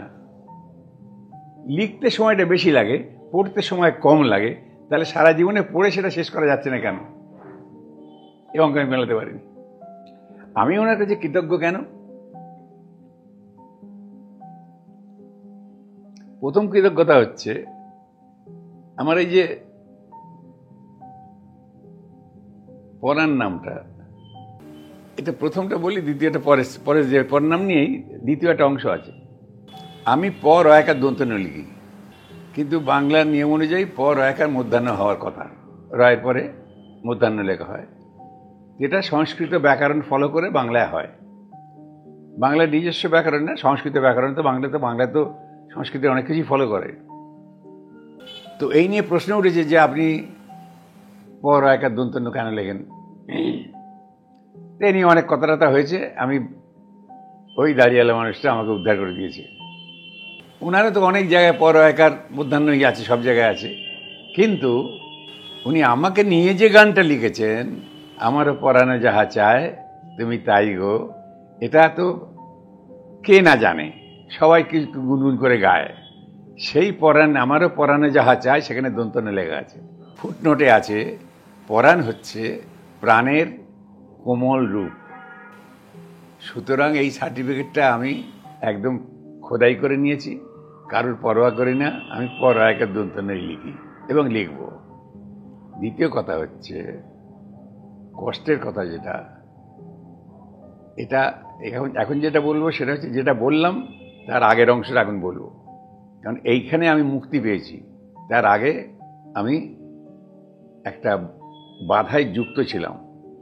সেটা কি, এই যে পরাণ নামটা, এটা আমার দিদিমা দিয়েছিল আমাকে। খুব ভালোবাসতেন দিদিমা, আমাকে ভীষণ ভালোবাসতেন। আমাকে বলতেন বুকের ধন আমার পরাণ। আমার একটা নাম ছিল, ছোটবেলায় দেওয়া হয়েছিল, সকলেই তো নাম দেয়। আমার নামটা ছিল মোহন। সে মোহন বলে কেউ ডাকে না, আমি তো অন্য জায়গায় মানুষ হতাম। ফলে আমি এই দিদাকে দাদু দাদু বলে ডাকতাম। তো এই দাদু আমাকে নাম দিয়েছিল আমার বুকের ধন পরাণ, সেই থেকে আমি পরাণ। আর আপনারা জানেন যে পরাণ নামটা একটু প্রান্তিক মানুষের হয়, পরাণ মণ্ডল টন্ডল আছে। তো আমি দেখতে শুনতে তো খুব একটা খারাপ না, খারাপ কিন্তু খুব একটা খারাপ না। লম্বা, লেখাপড়া শিখেছি, টিকালো নাক আছে, কণ্ঠস্বর ভালো, কমপ্লেক্সনটা মোটামুটি, সব মিলিয়ে টিলিয়ে বিবাহযোগ্য। এ ব্যাপারে সন্দেহের কোনো কারণ নেই। দাদামশাই নিয়ে গেলেন এই জায়গায় মেয়ে দেখাতে। তো খুব সুন্দরী মেয়ে, আমার খুব পছন্দ হয়েছিল। তো বসে বসে এখন আমার দিকে তাকাচ্ছে, মুচকুচকে হাসছে। তাই বললাম যাক, হয়ে যাবে, কোনো ব্যাপার না। তো আমার দাদামশাই ছিলেন সঙ্গে, ওদিকে মেয়ের মামা না কাকা কে ছিল। তা আমরা মাঝে মাঝে তাকাচ্ছি, একটু ঠোঁটের কোণে হাসি, আমার ঠোঁটের কোণে হাসি। তারপরে মামার দিকে তাকিয়ে একটু দেখে নিচ্ছি যে হয়তো আমাকে দেখছে কিনা দাদামশাই। কেউ মানে না কারোর দিকে তাকিয়ে তারপর এটা করতে হয়। তো না, আমি তো নতুন কথা কিছু বললাম না, সবই তো জানা আপনাদের। তো এই হতে হতে মেয়ের বাড়িতে পছন্দ হয়েছে, তারপর যে হ্যাঁ আমার পছন্দ হয়েছে। এবার দাদামশাই একটু পুরনো মানুষ, তো একটু একটু কি বলবো, একটু অন্য ধরনের আর কি। আগের দিনের মানুষগুলো একটু, না এই পিসাচ শব্দটা ছাড়া কোনো শব্দ আসছে না, পয়সা পয়সা করতো বেশি। ছেলে বিক্রি করছি এটা ওটা ভাব। তো ওরা বলছে হ্যাঁ ছেলে আমাদের পছন্দ, আমরা 3 দিন করবো, দিন সামনের মাসে কথা হলো। হওয়ার পরে তখন দাদামশাই বললো যে পণের কথাগুলো বলে ফেললো, একটু পণের টাকাটা হলো। ওরা বললো যে হ্যাঁ কত, বললো যে 50,000। তো বলে হ্যাঁ আমরা রাজি, ভালো ওয়েল টু ডু ফ্যামিলি, আমরা রাজি। তো হঠাৎ ওই মেয়ের মামা ওদের জিজ্ঞেস করলো যে ওনার নামটা কি। তখন দাদামশাই বললো পরাণ। বলে তাহলে 50 টাকার বেশি দিতে পারবো না। তখন থেকে আমি বুঝলাম যে আমার এই নামটা যে কি ক্ষতি করে দেবে আমার আগামী জীবনে। কারণ একটা সুন্দর মুহূর্ত কীভাবে নষ্ট করে দিল। হ্যাঁ, তারপরে এর সুন্দর মুহূর্ত তো অনেক আসবে, সেগুলো যদি এইভাবে নষ্ট হয় তাহলে আমার বাকি জীবনটা আমি কী করে কাটাবো। কিন্তু ওটা হলো না, আমাদের হাসাহাসি হয়েছিল কিন্তু হলো না। কিন্তু ওই দাঁড়িয়েওয়ালা মানুষটা যখন বলে গেল পরাণ হচ্ছে প্রাণের কোমল রূপ, তখন আমি কারুকে আর পরোয়া করি না।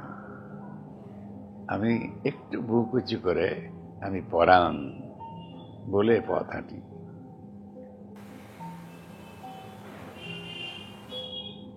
এক্সেলেন্ট স্যার, কি গল্পটা শোনালেন। যা হয়, আপনার রস এখন সঞ্চারিত হয়ে গেছে আমাদের মধ্যে, দর্শকদের মধ্যেও। যেহেতু এরকম একটা পর্যায়ে নিজে নিয়ে এলেন আলোচনাটা, আমি জিজ্ঞেস করছি, মার্জনা করবেন, তা হলো তারপর যিনি এলেন জীবনটায় আপনার, হয়তো আজ অনেক দূরে রয়েছেন, কখনো ক্যামেরার সামনে আসেননি, আপনিও তেমন বলেননি। যদি ব্যক্তিগত বিষয় না বলতে চান, আমার কোনো বক্তব্যও নেই, বলেন।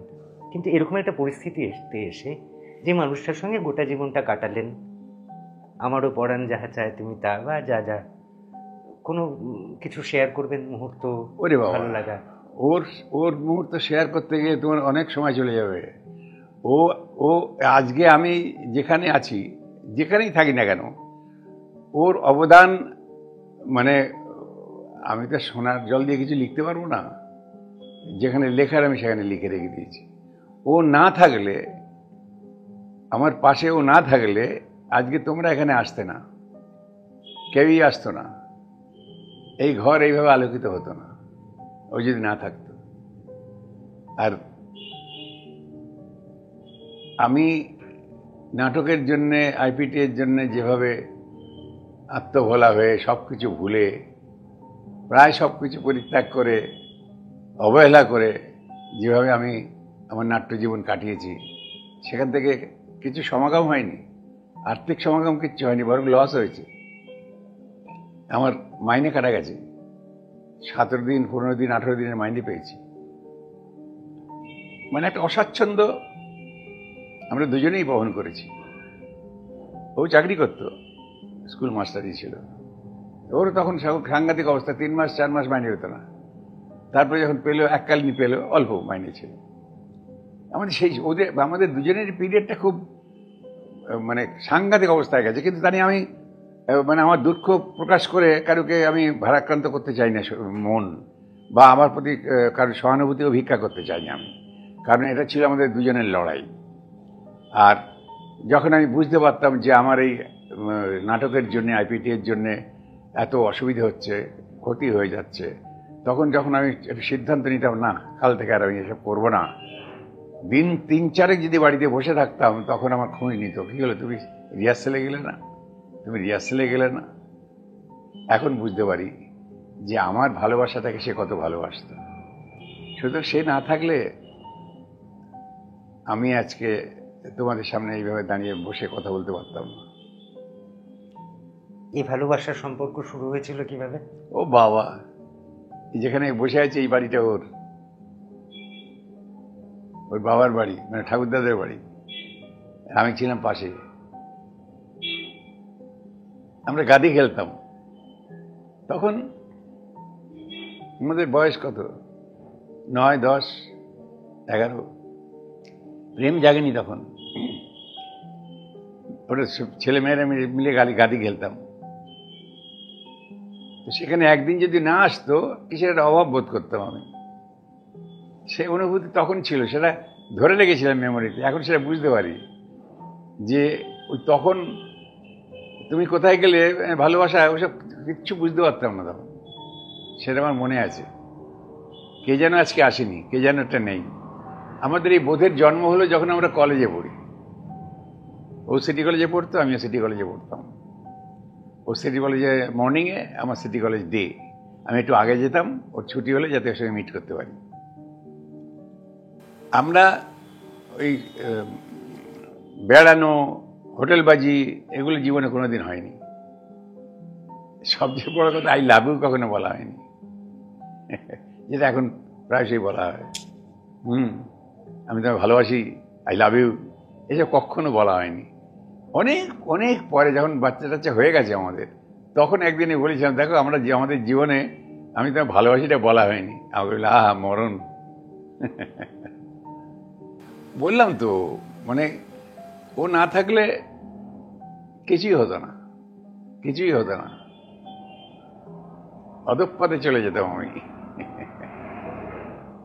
কি বলে ডাকতেন? ওর ভালো নাম ছিল পার্বতী, ডাক নাম ছিল পদ্ম। এবার ভাবো কি বলে ডাকতাম। পার্বতীকে কি বলে ডাকার নিয়ম আছে আমাদের বাংলা সাহিত্যে? পারু। পারু, পারু বলেই ডাকতাম। আপনি তো বাস্তব জীবনের দেবদাস।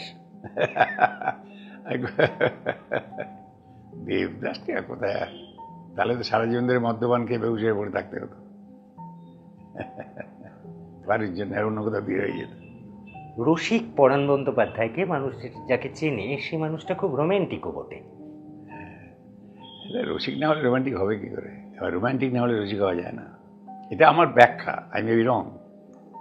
আপনার বডি ল্যাঙ্গুয়েজ খেলে গেল 1 সেকেন্ডের জন্য, একটা করলেন না, দর্শক নিশ্চয়ই খেয়াল করবেন। আর পরাণ বন্দ্যোপাধ্যায় স্পোর্টিং কতটা? গাদি তো খেলতেন, আর কি কি খেলতেন সেই সময়? খেলাধুলো দিয়ে আমি খুব একটা, ফুটবল একটু খেলতাম, ব্যাডমিন্টনটা খেলতাম। ব্যাডমিন্টনটা মনোযোগ দিয়ে খেলতাম। মানে আমাকে যিনি শিখিয়েছিলেন মাস্টারমশাই, তাকে যেদিন আমি হারালাম 2:1 যখন হারালাম, সেদিন আমার একটা দারুণ আনন্দ হয়েছিল। আর সে আমাকে জড়িয়ে ধরেছিল, এই সামনের মাঠে হয়েছিল। বুটিশ দা দারুণ ব্যাডমিন্টন খেলতো। আমি তার কাছে শেখা, সে ব্যাডমিন্টনই খেলতাম আমি, এছাড়া অন্য কোনো খেলা আমার আসেনি। যে বিষয়টাই ছিলেন, সদ্য দেখে এলাম, আমি সিনেমা হল থেকে এলাম বোধহয় পরশু দিন, আপনার সঙ্গে কথাও হলো ফোনে, জমালয় জীবন্ত ভান। তাতে আপনি ওই ওপরে থাকা যা আছে কি নেই আমরা তো জানি না, ওপরে থাকা কোনো একজনের ক্যারেক্টার প্লে করলেন, ব্রহ্মা। কালের নিয়মে আমাকে, আপনাকে, এই পৃথিবীর সবাইকে, দর্শকদের সবাইকে তো চলে তো যেতে হবে কোনো দিন। যেদিন যাবেন, আমাদের প্রার্থনা অনেক দেরিতে যান, অনেক বছর বাদে যান, যেদিন যাবেন ওপরে চিত্রগুপ্তের সঙ্গে কথা হলে কি কথা হবে? আমি এখনো যাইনি ওখানে, কিন্তু যাবার অনেক আগে তোমাদের বলে যাচ্ছি, ওখানে ওরা কেউ নেই। ওগুলো আমরা এখানে কল্পনায় করেছি। ওখানে কেউ নেই, যা আছো তুমি আছো, ও আছে, ও আছে, ও আছে, এরাই সব। কেউ ব্রহ্মা, কেউ মহেশ্বর, কেউ শ্রীকৃষ্ণ, কেউ নারায়ণ, এরাই সব আমার, এরাই আমার সব। ওখানে গিয়ে কাউকে পাওয়া যায় না, কারণ ওখানে যাওয়া যায় না। এই মতবাদী বিশ্বাসী আপনি? ভয়ঙ্কর। মাননীয় দর্শক, এই অবধি শোনার পর একটু পজ নেবেন, নিয়ে এক কাপ চা খেতে খেতে ভাববেন কি বললেন পরাণদা। আর যদি তাই হয়, পরাণদার কথাই সত্যি হয় যে ওখানে যাওয়া যায় না, ওখানে কাউকে পাওয়া যায় না, তাহলে শেষটা কোথায়? শেষটা সেই দিনই যেদিন কেউ চলে গেলেন। হ্যাঁ, তাহলে একটু বলতে হয় প্লিজ। আমি যে ভাবনায় বিশ্বাসী সেটাই বলছি। সবাই এই ভাবনা সবাই বিশ্বাসী। আমি প্রথমে বলেছিলাম, তোমরা সব দর্শনের কথা বলেছিলে যখন, বস্তু জগৎ পরিবর্তনশীল, এর বাইরে কিচ্ছু নেই। এটাকে বস্তু জগৎ পরিবর্তনশীল, এটাকে কাউন্টার করার কোনো জায়গা নেই। তো বস্তু জগৎ, আমি তো বস্তু জগতের মানুষ, আমি তো বস্তু। বস্তু প্রাণহীন হয়, বস্তু প্রাণবন্ত হয়। তো আমি যখন হামা দিতাম আর এখন বিরাট তফাৎ, পরিবর্তন হয়েছে না? তো আমি যখন দৌড়তাম তখনকার আর এখন টুকটুক করে হাঁটি। হতে হতে একটা সময় আসবে যখন আমূল পরিবর্তন হবে, এটা কোয়ালিটেটিভ চেঞ্জ। তো সেই চেঞ্জ যখন আসবে, পৃথিবীর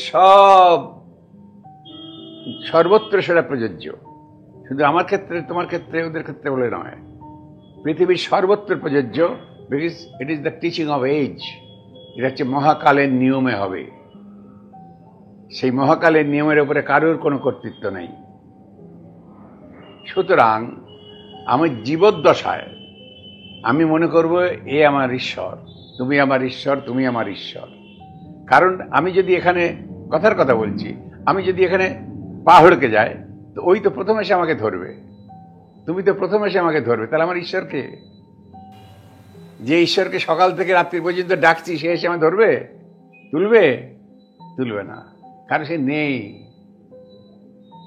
অস্তিত্বহীন একটি বস্তু, তাকে আমরা যারা ভালোবাসেন তাদের প্রতি আমার স্যালিউট রইল, তাদের প্রতি আমার শ্রদ্ধা রইল, ভালোবাসা রইল। যার যার ভাবনা তার তার কাছে, আমার ব্যাখ্যা আমার কাছে। I may be wrong. যদি এটাকে ভুল প্রতিপন্ন করতে চান তাহলে আমার সামনে আসবেন, এসে আমরা একটি তর্ক করব, যাতে দুজনেই আনন্দ পাবো, কারণ তর্ক কলহ নয়। পরম বন্দ্যোপাধ্যায়ের দর্শন বোঝা গেল, মাননীয় দর্শক, আমরা সকলেই বুঝলাম। এবার মানুষটাকে অভিনেতা হিসেবে বিভিন্ন চরিত্রে পেয়েছি তো বটেই, তারপরেও এমন কোনো চরিত্র যেটা করতে এখনো বাকি রয়ে গেছে? জানি না তো আমি তো জানি কোনটা বাকি রয়ে গেছে। মজাটাই তো এইখানে, আমি ওইটা করতে পারলাম না, কোনটা করতে পারবো না, আমি তো জানি না আমার কোনটা করার কথা ছিল। এটা সবচেয়ে আনন্দ বেশি, আর যারা এটা ভাবেন তাদের কষ্ট সবচেয়ে বেশি। ইস, আমার ওইটা হলো না, আরে ওইটা হলো, আমি তো জানিই না কোনটা পাবো। আমাকে অনেকে প্রশ্ন করেন যে আপনি এখন মনে হয় না যে আপনাকে এখনো আপনি একটা ভালো ইয়ে পাননি? আর আমি জানবো কি করে? মানুষ কষ্ট পায় কখন?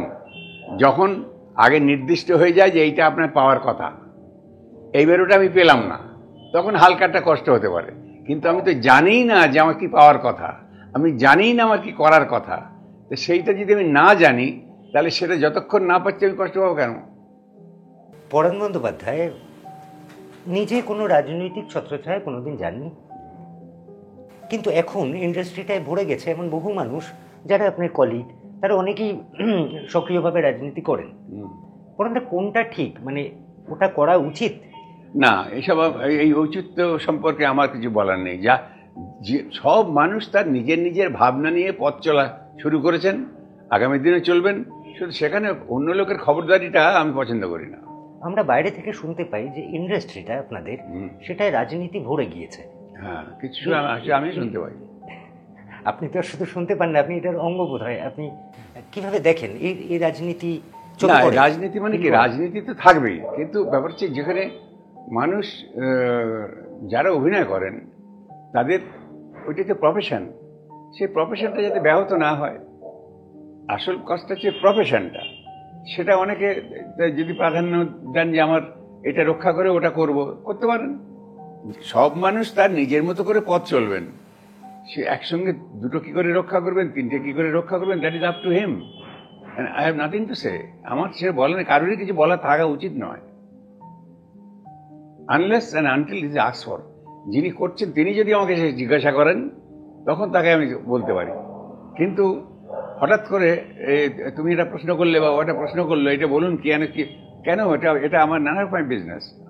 যে মানুষ কোনটা ভালো কোনটা মন্দ সেইটা বিচার করে পথ হাঁটছেন, অবশ্যই আমি সেটাই ধরে নেব।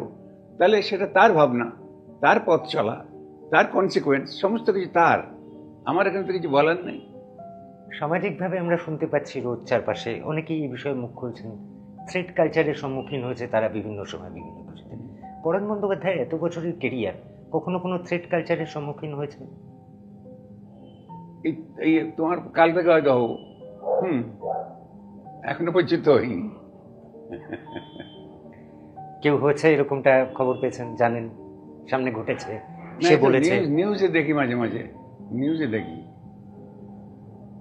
না না, ব্যাপার হচ্ছে কি, সব কাজের মধ্যে তো এটা নেই, আবার দেখা যাচ্ছে প্রায় সব কাজের মধ্যে এটা আছে। ঘটনা না ঘটলে তো ওই কালচারটা এক্সপ্লোর হবে না। এখনো পর্যন্ত তো আমার সেরকম কিছু হয়নি, জানি না কি হবে আগামী দিন। পরাণদা, আপনার সহকর্মী একসঙ্গে কাজ করেছেন, অভিনয় করেছেন মিঠুন চক্রবর্তী, দাদা সাহেব ফালকে পেয়েছেন। হ্যাঁ, খুব আনন্দ পেয়েছি আমি শুনে, খুব আনন্দ। ও তো আমার এখানকার ছেলে। ও সঙ্গে পাঠও করেছি আমি। বলে যে তুমি চশমা খুললে আমার বাবা হয়ে যাও, আমার বাবার মতো দেখতে একদম। খুব মজার ছেলে, লড়াকু ছেলে, ওর লড়াই এর অন্ত নেই। গাছ বড় হলে না, তাকে তো বেশি ঝড় ঝাপটা সহ্য করতে হয়, সে তো মহাকালের নিয়মে হয়, সেটা হবে। কিন্তু গাছের যে মূল যে উদ্দেশ্য, হাজার নীড়কে সে সাহায্য করে, ক্লান্ত প্রতীককে ছায়া দেয়, তার গাছের ডাল দিয়ে আসবাব তৈরি হয়, গাছের অবদান তো কম নয়, আবার সেই ঝড়টাও সহ্য করতে হয়। তাহলে সবাই আমরা জানি এটা, তবুও বললাম আর। মনোজ মিত্র চলে গেলেন। হ্যাঁ, মনে তার অনেক বয়স হয়েছিল, তারপরে ভুগছিলেন, এটা খুব কষ্টের, শেষের দিকটা খুব কষ্টের মধ্যে ছিলেন সর্বদিক দিয়ে, শুনলাম, কেন জানি না। বরুণবাবুর বন্ধু সৌমিত্র চট্টোপাধ্যায়ও চলে গিয়েছেন, কতটা দাগ রেখে গেছেন মনে সৌমিত্র চট্টোপাধ্যায়? আমি তো অস্বীকার করি ওটা, পুলুদার মৃত্যুটা আমি অস্বীকার করি, কারণ আমি এটা দেখিনি। যে মৃত্যু আমি অস্বীকার করবো বলে মানে প্রিঅকুপাইড হয়ে থাকি, শেষ মুহূর্তটা আমি সেখানে দেখিনি। আমার যেমন মায়ের মৃত্যু আমি দেখিনি, দেখবো না বলে দেখিনি। আমার দাদা যে আমাকে পিতার মতো মানুষ করেছে, তার মৃত্যুটা আমি দেখিনি, দেখবো না বলে দেখিনি। পুলুদার মৃত্যুটা দেখবো না বলে দেখিনি, কারণ এগুলো আমি অস্বীকার করি। যেটা আমি দেখিনি সেটা আমি বিশ্বাস করি না। যেমন ঈশ্বরকে আমি দেখিনি, ঈশ্বরকে বিশ্বাস করি না, তেমনি শেষ যেটা ওনাকে দেখেছি আমি, আমার কাঁধে হাত দিয়ে বলছে, পরাণ তুমি পারো বটে, এইটা আমার শেষ দেখা। তার মানে পুলুদা বেঁচে আছে। যে কোনো মুহূর্তে একদিন বলে, পরাণ এসো একটু আড্ডা মারা যাক। আমার দাদাও বলে, ও তুই যা ফাজিল হয়েছিস না। মাও বলছে, তুই কিন্তু ভীষণ ডানপিটে হয়েছিস যত বড় হচ্ছিস। এইটা আমার মা থেকে শোনা, শেষ শোনা। তাহলে এর পরে তো দেখা নেই আমার, পরে ওটা আমার দৃশ্যতেই নেই, সুতরাং ওটাকে আমি অস্বীকার করছি। আমি জানি it is an idiotic emotion, but I want to that type of emotion holder throughout my life. পরাণদা, বড় পর্দায় শুরু করলেন, প্রথমে কে ডেকে আনলো? গৌতম ঘোষ? না, প্রথম ডেকেছিলেন অজিত গাঙ্গুলি। উনি তো রেডিওতে অভিনয় করতেন, তো রেডিওতে ওনার সঙ্গে আলাপ হলো। আমি তো রেডিওতে করতাম। তো একদিন ওনার বাড়িতে বসে আছি, রেডিওতে একটা নাটক শুনছি, একটা গ্রামীণ পটভূমিকায় নাটক। আমাকে বলি যে তুমি কালকে যাও, গিয়ে ইয়েকে বলো, মানে তখন যিনি স্টেশন ডাইরেক্টর ছিলেন আর কি, ওনাকে গিয়ে বলো যে এটা আমি ছবি করবো, কাউকে যেন না দেয়। তো সেই ওনার কাছে গিয়ে বললাম, ওটা সাব্যস্ত হলো, ওই ছবিতে করলাম। প্রথমে একটা করেছিলাম, সেটা দাঁড়িয়ে শুটিং দেখছিলাম, পরাণ এটা করো, ওইটা আর কি। তখন সে গায়ক ছিল না, পাঞ্জাবি গায়ক ছিল একজন, কি নাম, তো সে ছিল, সে তো তখন অল্প একটু করেছিলাম। আর এটা ছিল, এটা যেটা করেছিলাম সেটা হচ্ছে বিচার বলে একটি ছবি করেছিলাম। সন্তু ছিল, তারপরে মনুদা ছিল, এরা সব ছিল। অমৃত সিং অরোরার সেই সময়টা অমৃত সিংহ রায়। হ্যাঁ, অমৃত সিংহ রায়। রূপসী দোহাই তোমার ওই ছবি। হ্যাঁ, ওই একটা রেস্টুরেন্ট, সেখানে গান গাইছি, আমি তার সঙ্গে তাল দিচ্ছি। ঢাকনের নামও ছিল আমার পরাণ। পরাণদা, বড় পর্দার শুরুর দিকে আপনার ডিরেক্টররা এরকম: গৌতম ঘোষ, তরুণ বন্দ্যোপাধ্যায়, বুদ্ধদেব দাশগুপ্ত, এই তিনজন শুরুর দিকের ডিরেক্টর। কার সঙ্গে কেমন কি কোনো স্মৃতি? সেদিন না, তার প্রতিষ্ঠিত সব, ঠিক। সেখানে তো কাজ করে আমি তো কৃতার্থ হয়েছি কাজ করে। মৃণালদা ফোন করেছিলেন, মৃণালদাটা হলো না। মানিকদা যোগাযোগ করেছিলেন, সেটাও হলো না। এই ঋত্বিকের কোনো ছবিতে আমি কাজ করিনি। তো ওখানে কাজ করতে খুব আনন্দ হয়েছে, খুব আনন্দ মানে কি, আমি ধন্য হয়েছি দাদার। সব মানে বুদ্ধ তো মানে ওর পাগলামির খপ্পরে পড়ে গেছিলাম। একটা গানে সুর দিতে হবে। আমি তোকে পাগলা কুকুরে কামড়েছে নাকি, আমি গানে সুর দেবো? যারা সাধনা করে পথ হেঁটে তারা একটা জায়গায় পৌঁছে, আমি গানে সুর দেবো? নেই, আমাকে এই বিপদে ফেলো না। আমি, আমার লোক আছে, ভালো লোক আছে, তাকে আমি ঠিক করে দিলাম। এমন দাবি করেছিলেন কেন? মানে আপনার কি সত্যি এরকম প্রতিভা আছে, আপনি সুর করতে খবর পারেন? পেয়েছে হয়তো, কারণ দেখো, আমি যে অফিস ক্লাবে থিয়েটার করাতাম আগে, তো সেই সময় অবশ্য গান আমি নিজে সুর দেবো কি, আমার সেই ক্ষমতা আছে? কিছু শুনে, কিছু লোকাঙ্গিকের প্রতি আমার ইয়েটা ছিল, এগুলো শুনে একটু ভেঙে চুরে বলা, এগুলো ছিল। সে আমার থিয়েটারে তো আমি করি, তো এরকম একটা ছিল। সেখানে ওই বুদ্ধর নিজের বাণী, তো আমি বললাম আমি পারবো না। তো তারপরে যখন শুটিং হলো, বোলপুরে হয়েছিল, শুটিংয়ে ইয়েটা চালিয়েছে, প্লেব্যাক চালিয়েছে, আর আমি ওই শুনে গান গেয়ে গেয়েই অ্যাক্টিংটা করছি। তারপরে ডাবিংয়ের দিন বললো যে ওই প্লেব্যাক চলবে না, তুমি নিজে গাও। ভাবলাম কি বলবো, আমি তখন বাদ দিয়ে আমি নিজে গাইতে হলো। ওই আমার মানে সিনেমায় প্রথম গান গাওয়া নিজে। পরের দিকে অপর্ণা সেন, অনিক দত্ত, সন্দীপ রায়, এদের অনেকগুলো করে ছবি করে। হ্যাঁ হ্যাঁ। কারোর সঙ্গে কোনো এমন কিছু যেগুলো মনে আছে অপর্ণা সেনের সঙ্গে? অপর্ণা সেন, হ্যাঁ, ও তো খুব মজার মেয়ে, খুব মজার মেয়ে, শান্ত, একটু ভালো মনে, একটু কান্না কান্না যেত। ওরে বাবা, আমি পাচ্ছি না, এবার কি মানে কান্না কি হলো, এই শোনো এই মেয়েটা কাঁদছে, দেখো কি চাইছে, আমি এরকম করতাম।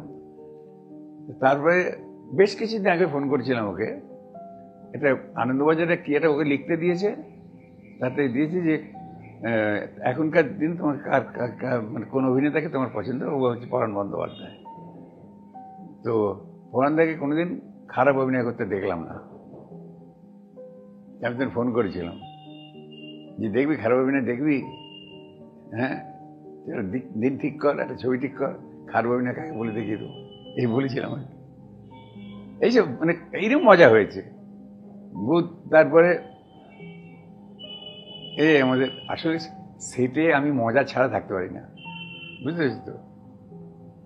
এই যে আমাদের গৌতম সিরিয়াস পরিচালক, সে চলতে চলতে পুলিদা ছিল, তো চলতে চলতে হঠাৎ আমি বললাম ব্রেক 45 মিনিটস। না সে কি কথা, এখন 45 মিনিট চিন্তা চেঁচামেচি হয়ে শুরু হয়ে গেল। এখন আপনি শুনি করবে না, ব্রেক 45 মিনিটস, তুমি তো বললে। না আমি হ্যাঁ ন্যাচারালি এটা তোমরা করতে পারো। 45 মিনিটস ব্রেক। এখন 45 মিনিট ব্রেক মানে তো সত্যিই তো একটা শুটিং চলছে, সেখানে 45 মিনিট হঠাৎ ব্রেক হয়ে যাবে। কিন্তু একটু স্ক্যানের পাশাপাশি করে 45 মিনিটস ব্রেক, 45 মিনিটস ব্রেক, এইভাবে স্ক্যান করে নিলে হয়ে যায়। তখন এইসব হতো। আর ওখানে যেটা হয়েছিল দেখাতে, সেখানে যখন 62 সালে অভিযান বেরিয়েছিল,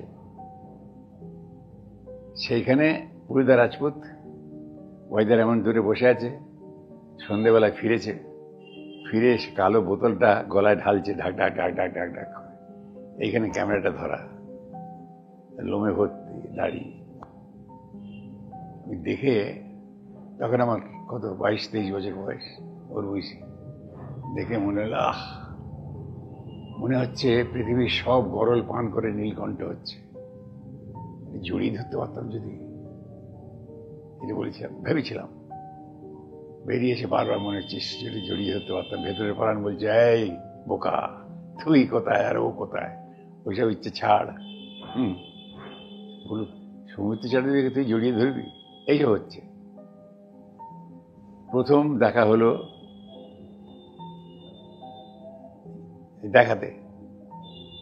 দেখাতে আমি বললাম যে তোমার ওই দৃশ্যটা দেখে আমি, কিন্তু আমি জড়িয়ে ধরবো এটা বলিনি, কারণ আমার সঙ্গে সঙ্গে এত রিডিকুল করে দেবে ব্যাপারটা যে আমার ওই ইমোশনটাকে ঘেটে করে দেবে। সেই জন্য আমি ওই ইমোশনের কথা মনে হচ্ছে তোমার জড়িয়ে ধরি এটাই বলিনি। আমি শুধু বললাম এটা দারুণ হয়েছে, একটু ঢাকা করে গিয়েছে, মনে হচ্ছে গরল পান করছি এসে বলে। হ্যাঁ, এইবার ঘটনা চক্রে ঘটলো কি, বীরেশ চ্যাটার্জির একটা সিরিয়াল কড়ি দিয়ে কিনলাম, তাতে পুরুষদেরটা অভিনয় করছে একটা ফ্যামিলি, বয়স্ক বৃদ্ধ, মানে মাইজারলি ওল্ড রিচ ম্যান, সবাইকে ভালোবাসে কিন্তু ওদের চালচলন সহ্য করতে পারে না, একটা খিটখিটে অবস্থা আছে, সবাই ওই গা ছাড়া একটা একাকিত্বের যন্ত্রণা আছে, এরকম একটা ক্যারেক্টার। আর একদিকে আমি একটা অভিনয় করছি, আমি টিচার, শিক্ষক, স্বদেশী আন্দোলনের শরিক, কিন্তু আমার যারা ডিসাইপলস আছে তারা কিন্তু সহিংস আন্দোলনে বিশ্বাসী, আমি অহিংসায়। এইখানে একটা মতবিরোধ, ফলে আই বিন লেফট অ্যালোন, আমার একাকিত্বের যন্ত্রণা আছে। এবার দেখা গেল একটা দৃশ্য, আমি জানলার সামনে দাঁড়িয়ে আছি, হাফ প্রোফাইলে, বাইরে থেকে আলো এসে পড়েছে, আমার দু চোখের জল, আমি গান গাইছি, যদি তোর ডাক শুনে কেউ না আসে তবে একলা চলো রে। শুনতে শুনতে মনে হলো যে একই সঙ্গীত অন্য কণ্ঠে একই সুরে ধ্বনিত হচ্ছে। আস্তে আস্তে সে তাকাবে, তাকিয়ে দেখবে ওই বৃদ্ধ দাঁড়িয়ে গানটা গাইছে। আস্তে আস্তে দুজনে এগোবো, গিয়ে একটা জায়গায় গিয়ে দুজনকে জড়িয়ে ধরবো, গিয়ে দুজনকে জড়িয়ে ধরলাম, এবং সময় মতো বীরেশদা কাঠ বলল, কিন্তু আমি তখন ছাড়িনি, আমি তো জড়িয়ে ধরে রেখে দিয়েছি। ওই যে অপরাণ, বীরেশ তো কাঠ বলেছে, আমি বলে দিয়ে যা কাঠ। আমার এই চোখের জলটা, এটাই শিক্ষকের জল নয়, এটা পরাণের চোখের জল। হ্যাঁ, তখন আমি গিয়ে তারপর বসলাম একটা জায়গায়, তখন আমি বললাম তোমাকে যে গল্পটা বলেছিলাম তার অর্ধেকটা আজকে জীবনে এলো, তাই এখন তোমায় বলবো। আমি এই স্বপ্নটা দেখেছিলাম, তোমার সেদিন যে বললাম অভিযানে, মানে যে গিয়ে জড়িয়ে ধরি, তো সেখানে তোমাকে যে গল্পটা বলেছিলাম সেখানে জড়িয়ে ধরার গল্পটা বলিনি, কিন্তু আজকে জীবনে ঘটে গেল সেটা। সেই জন্য চোখের জলটা পরাণে রূপান্তরিত হয়েছিল, এখন তোমায় বললাম গল্পটা। অসাধারণ পড়ালে। আমরা অনুষ্ঠানের প্রায় শেষের দিকে ছোট্ট 2-3টে প্রশ্ন করবো। হ্যাঁ, ডিরেক্টরদের একটা স্টেজ টেস্ট করে আসছে, তো এরপরে আপনি রাজ চক্রবর্তী, কৌশিক গাঙ্গুলি, সৃজিত মুখোপাধ্যায়ও হয়ে গেল, অভিজিৎ সেন, এদের সম্পর্কে, রাজ চক্রবর্তী সম্পর্কে কোনো মনে থাকা? না কি দারুণ, সব ডাইনামিক, দারুণ, সবাই ডাইনামিক, সব ডাইনামিক, এদের মূল্যবোধটা দারুণ, এরা হারতে জানে না, কি হবে বলে কপাল চাপড়ায় না, না কৌশিক, না অভিজিৎ, না আমাদের রাজ। আর এরা তো নয়, এদের কথা বাদ দাও। পরাণ বন্দ্যোপাধ্যায়কে একটা বাড়ি, আপনার বাড়িটাই হতে পারে, বাড়িতে গোটা 5 ঘর, আর ঘরগুলো এরকম, একটা টেলিভিশনে সিরিয়াল চলছে, একটা বড় পর্দায় বেশ সিনেমা চলছে, একটা রেডিও রাখা রয়েছে, রেডিও বেতারে নাটক হচ্ছে, একটা মোবাইলে সিরিজ দেখা যায়, ওয়েব সিরিজ দেখা যায়, সব দেখা যাচ্ছে, আর একটা ওই ছাদের জায়গাটায়, ওখানটায় থিয়েটার হচ্ছে। পরাণ বন্দ্যোপাধ্যায় ঘরের কোন জায়গাটায় গিয়ে বসলে? আমি একদম ভেতর দিকে রান্নাঘরে গিয়ে বসবো, ওইটা তো আমার কাছে দম বন্ধ করার অবস্থা হয়ে যাবে, একসঙ্গে অতগুলো হজম করা। বাঁচতে হলে পরাণ বন্দ্যোপাধ্যায়, এদের মধ্যে হ্যাঁ, প্রথম পছন্দের কোনটা? ওই টেবিলে বসে বই পড়াটা, ওগুলো তো ঠিক আছে, ওগুলো তো আমার ছবি আমি দেখার দরকার হয় না, কারণ তোমাদের জানা উচিত, প্রসঙ্গে যখন তুললে তখন না বলার, মানে বলার লোকটা সামলাতে পারছি না। ঠিক, আমি যখন শর্ট দিই, যেখানে বসে শর্টটা দিচ্ছি, মানে শুটিং, মানে ছবিটার, যেখানে বসে কাজটা করছি বা দাঁড়িয়ে কাজ করছি, সিরিয়ালে হোক সিনেমাতেই হোক, শটটা যখন হয়ে যায় আমি সেখানে বসে থাকি। অনেকে যেমন গিয়ে ওইটা দেখে, মনিটারে গিয়ে দেখে কিরম হলো।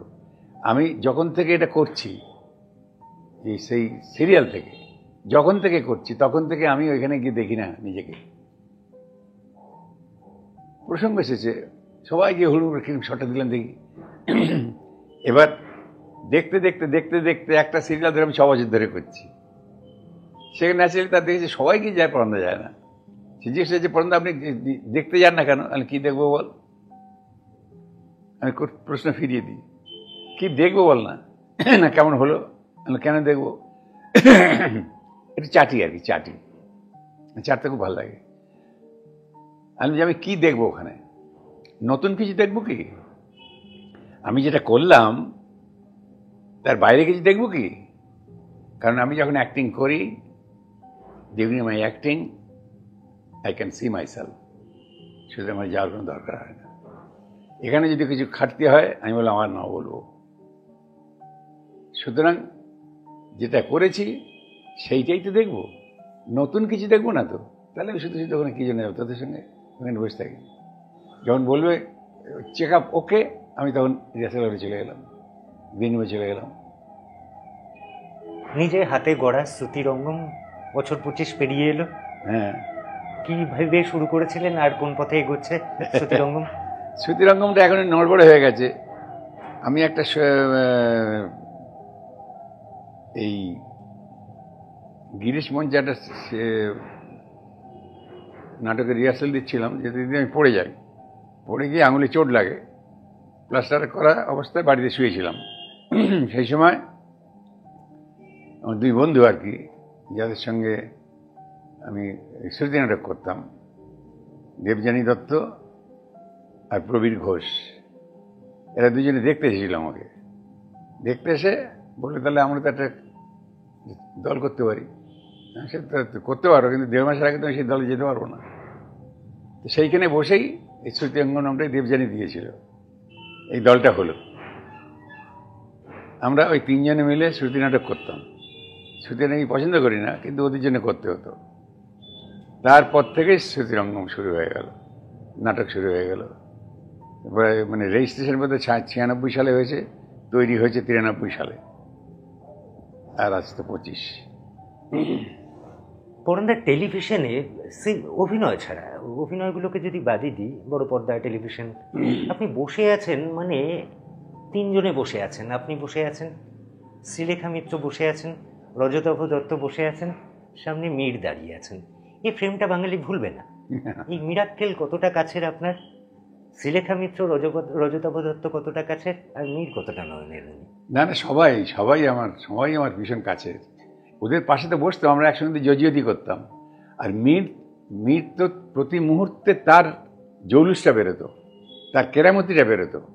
তো একটা মানে কি বলবো, মাস্টার, মানে একটা কি হয় না, মানে জ্যাক অফ অল ট্রেডস। ওর যেমন বাচন ভঙ্গিমা, তেমনি অভিনয়, তেমনি গান, তেমনি সমস্ত কিছু। হ্যাঁ, রেডি উইট, সব কিছু একটা মানে সাংঘাতিক। এই সেদিনও তো দেখা হলো। ওকে ভালো না বেশি উপায় নেই, আমি ভীষণ ভালোবাসি ওকে, ভীষণ ভালোবাসি।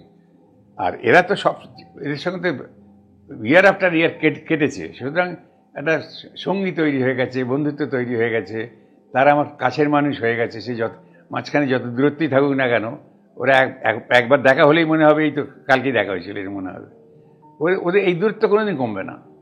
পরন্দা সেই অর্থে আজকের এই টলিফোকাস কলকাতার সিনে স্বরূপের পরন্দাকে করার লাস্ট প্রশ্ন আমার, তাহলে পরন্দা মানুষ হিসেবে, সাধারণ দর্শক হিসেবে, নাগরিক হিসেবে একটা খারাপ লাগা কাজ করে আপনার সঙ্গে শেয়ার করা। এত বছর অভিনয় করেন স্যার, বিভিন্ন প্ল্যাটফর্মে করেন, আইপিটি এর সঙ্গে জড়িয়ে থাকা মানুষ, থিয়েটার নাটক যার প্রাণ, নিজের দলটারও বয়স 25 বছরের বেশি। এ কোন বাঙালি যেখানে আজও নাটক শব্দটা উঠলে মা বাবা, যে কোনো বন্ধু বান্ধব, চারপাশের লোক, কলিগ, কিরে নাটক করছিস, কিরে নাটক, ও বড় নাটক করে, নাটক এত নেগেটিভ শব্দ কেন? না না, শুধু কিছু মানুষ আছে তারা করে, তাদের নিয়ে আলোচনা করে সময় নষ্ট করে কোনো লাভ নেই। নাটক আমাদের ভারতবর্ষের নয় ঠিকই, কিন্তু এখানে যখন একক রামায়ণ গান হতো তখন শুধু বর্ণনার মধ্যে দিয়ে দৃশ্যায়ন হতো। সুতরাং ওই ক্ষমতা এই আমাদের এই জল হাওয়ায় এই সয়েলে সেটা বহু আগে প্রতিষ্ঠিত। থিয়েটার এসেছে পরে, ঠিক আছে, দৃশ্য এসেছে, আলো এসেছে, মিউজিক এসেছে, কিন্তু থিয়েটার এমন বস্তু, সে কিন্তু মরে না কোনোদিন। থিয়েটার কোনোদিন মরবে না, সে ঝরে পড়া ফুলের মতো, তার বীজ ওই বেড়ার ধারে পড়বে, সেখান থেকে সে অঙ্কুরিত হবে। ছাগলে খাবে, কেউ মারিয়ে যাবে, আবার শিশির ছোঁয়ায় সে মাথা তুলবে। নাটক কখনো মরে না, কারণ না মরার কারণ হচ্ছে তার শিক্ষক হচ্ছে যারা অভিনয় করেন, মঞ্চে যারা অভিনয় করেন তাদের শিক্ষক হচ্ছে সামনে যারা বসে থাকে, তারা হচ্ছে তাদের শিক্ষক দেবতা। ওই দেবতারা যতদিন থাকবে ততদিন পর্যন্ত নাটক থাকবে। ওরাও কোনোদিন গত হবে না, সুতরাং নাটকও কোনোদিন গত হবে না, কারণ তারা শিক্ষক দেবতা। তারাই এই যারা এখানে মঞ্চে অভিনয় করেন ওইখান থেকে শেখেন মানুষের দুঃখ, ভালোবাসা, শ্রদ্ধা, লোভ, লালসা, মিথ্যাচার, হিংসা সব কিছু নিয়ে এখানে পূজার অর্ঘ্য সাজানো হয়, ক্যারেক্টার তৈরি হয়, তারপর সেইটা ওই পূজায় সেই অর্ঘ্য উপহার দেওয়া হয়। সুতরাং দেবতাকে ভালোবেসে দেবতার চরিত্র থেকে উপাদান নিয়ে অর্ঘ্য তৈরি হয়, পূজায় সেই অর্ঘ্য সেই দেবতাকেই উপহার দেওয়া হয়। সুতরাং এই লেনদেন যতদিন থাকবে ততদিন থিয়েটারের মৃত্যু নেই। এ ব্যাপারে এখন নিশ্চিন্ত, কারণ তারা বাঁচিয়ে রাখবে থিয়েটারকে। দর্শক এমনি আপাত দৃষ্টিতে কখনো কম কম কম বেশি হলে পরের কথা, কিন্তু ওরাই ওখান থেকে দুহাত তুলে আশীর্বাদ করবে, আর এখানে ফেল করলে ওরা এক হাত তুলে অভিশাপ দেবে, কিন্তু তারা থাকবেই। ওরা না থাকলে থিয়েটার থাকে না। সুতরাং থিয়েটারের মৃত্যু নেই। পরানদা, আজ আমার আর কোনো প্রশ্ন নেই, তবে এই শেষ সময় যদি দর্শকদের আপনার কিছু বলতে ইচ্ছে করে, নাগরিক হিসেবে, অভিনেতা হিসেবে, পরান বন্দ্যোপাধ্যায় মানুষ হিসেবে আপনি বলতে পারেন। মানুষ হিসেবে আপনাদের শুভকামনা করি, ভালো থাকবেন, সুস্থ থাকবেন, সতর্ক থাকবেন, আর যতদিন পারবেন মজা করে, হেসে, নিজের দুঃখ বেদনাকে হজম করে, মানুষকে ভালোবেসে, মানুষকে হাসিয়ে দীর্ঘদিন বেঁচে থাকার চেষ্টা করুন। দুনিয়াটাকে যতদিন দেখবেন ততই আনন্দ। আরে মহাকালের নিয়মে একদিন তো চলে যাবই, তো ওটা ভেবে লাভটা কি? আসলে আমি মৃত্যুকে ভালোবাসি না, আমি মৃত্যুকে অবহেলা করি, আমি তাকে ঘৃণা করি, কারণ তার কোনো ক্রেডিট নেই। আমি যদি পৃথিবীতে না আসতাম তাহলে মৃত্যুর কোনো প্রশ্নই নেই। আমি এসেছি বলেই তার অত বাহাদুরি। তার কি ক্ষমতা আছে? মহাকালের নিয়মে আমি চলে যাব, সে ভাববে আমি নিয়ে গেলাম না। সে আমি জন্মালাম সেই মুহূর্তে ওটাই নির্ধারিত হয়ে গেল, অবধারিত হয়ে গেল। তা আমি সারা জীবন আমার এইটুকুতে যে স্প্যান অফ লাইফ, আমি যদি ভাবতে ওর কথাই ভাবতে এগোবো, তাহলে জীবনের কথা কখন ভাববো? সারাক্ষণ যেহেতু আমি বেঁচে আছি, জীবনের কথা ভাববো, মানুষের কথা ভাববো, মানুষের মঙ্গলের কথা ভাববো, মানুষকে ভালোবাসবো, মানুষকে হাসাবো, আনন্দ দেবো। ওর কথা ভাবতে যাবো কী জন্যে? আমি ভাবলেও হবে, না ভাবলেও হবে।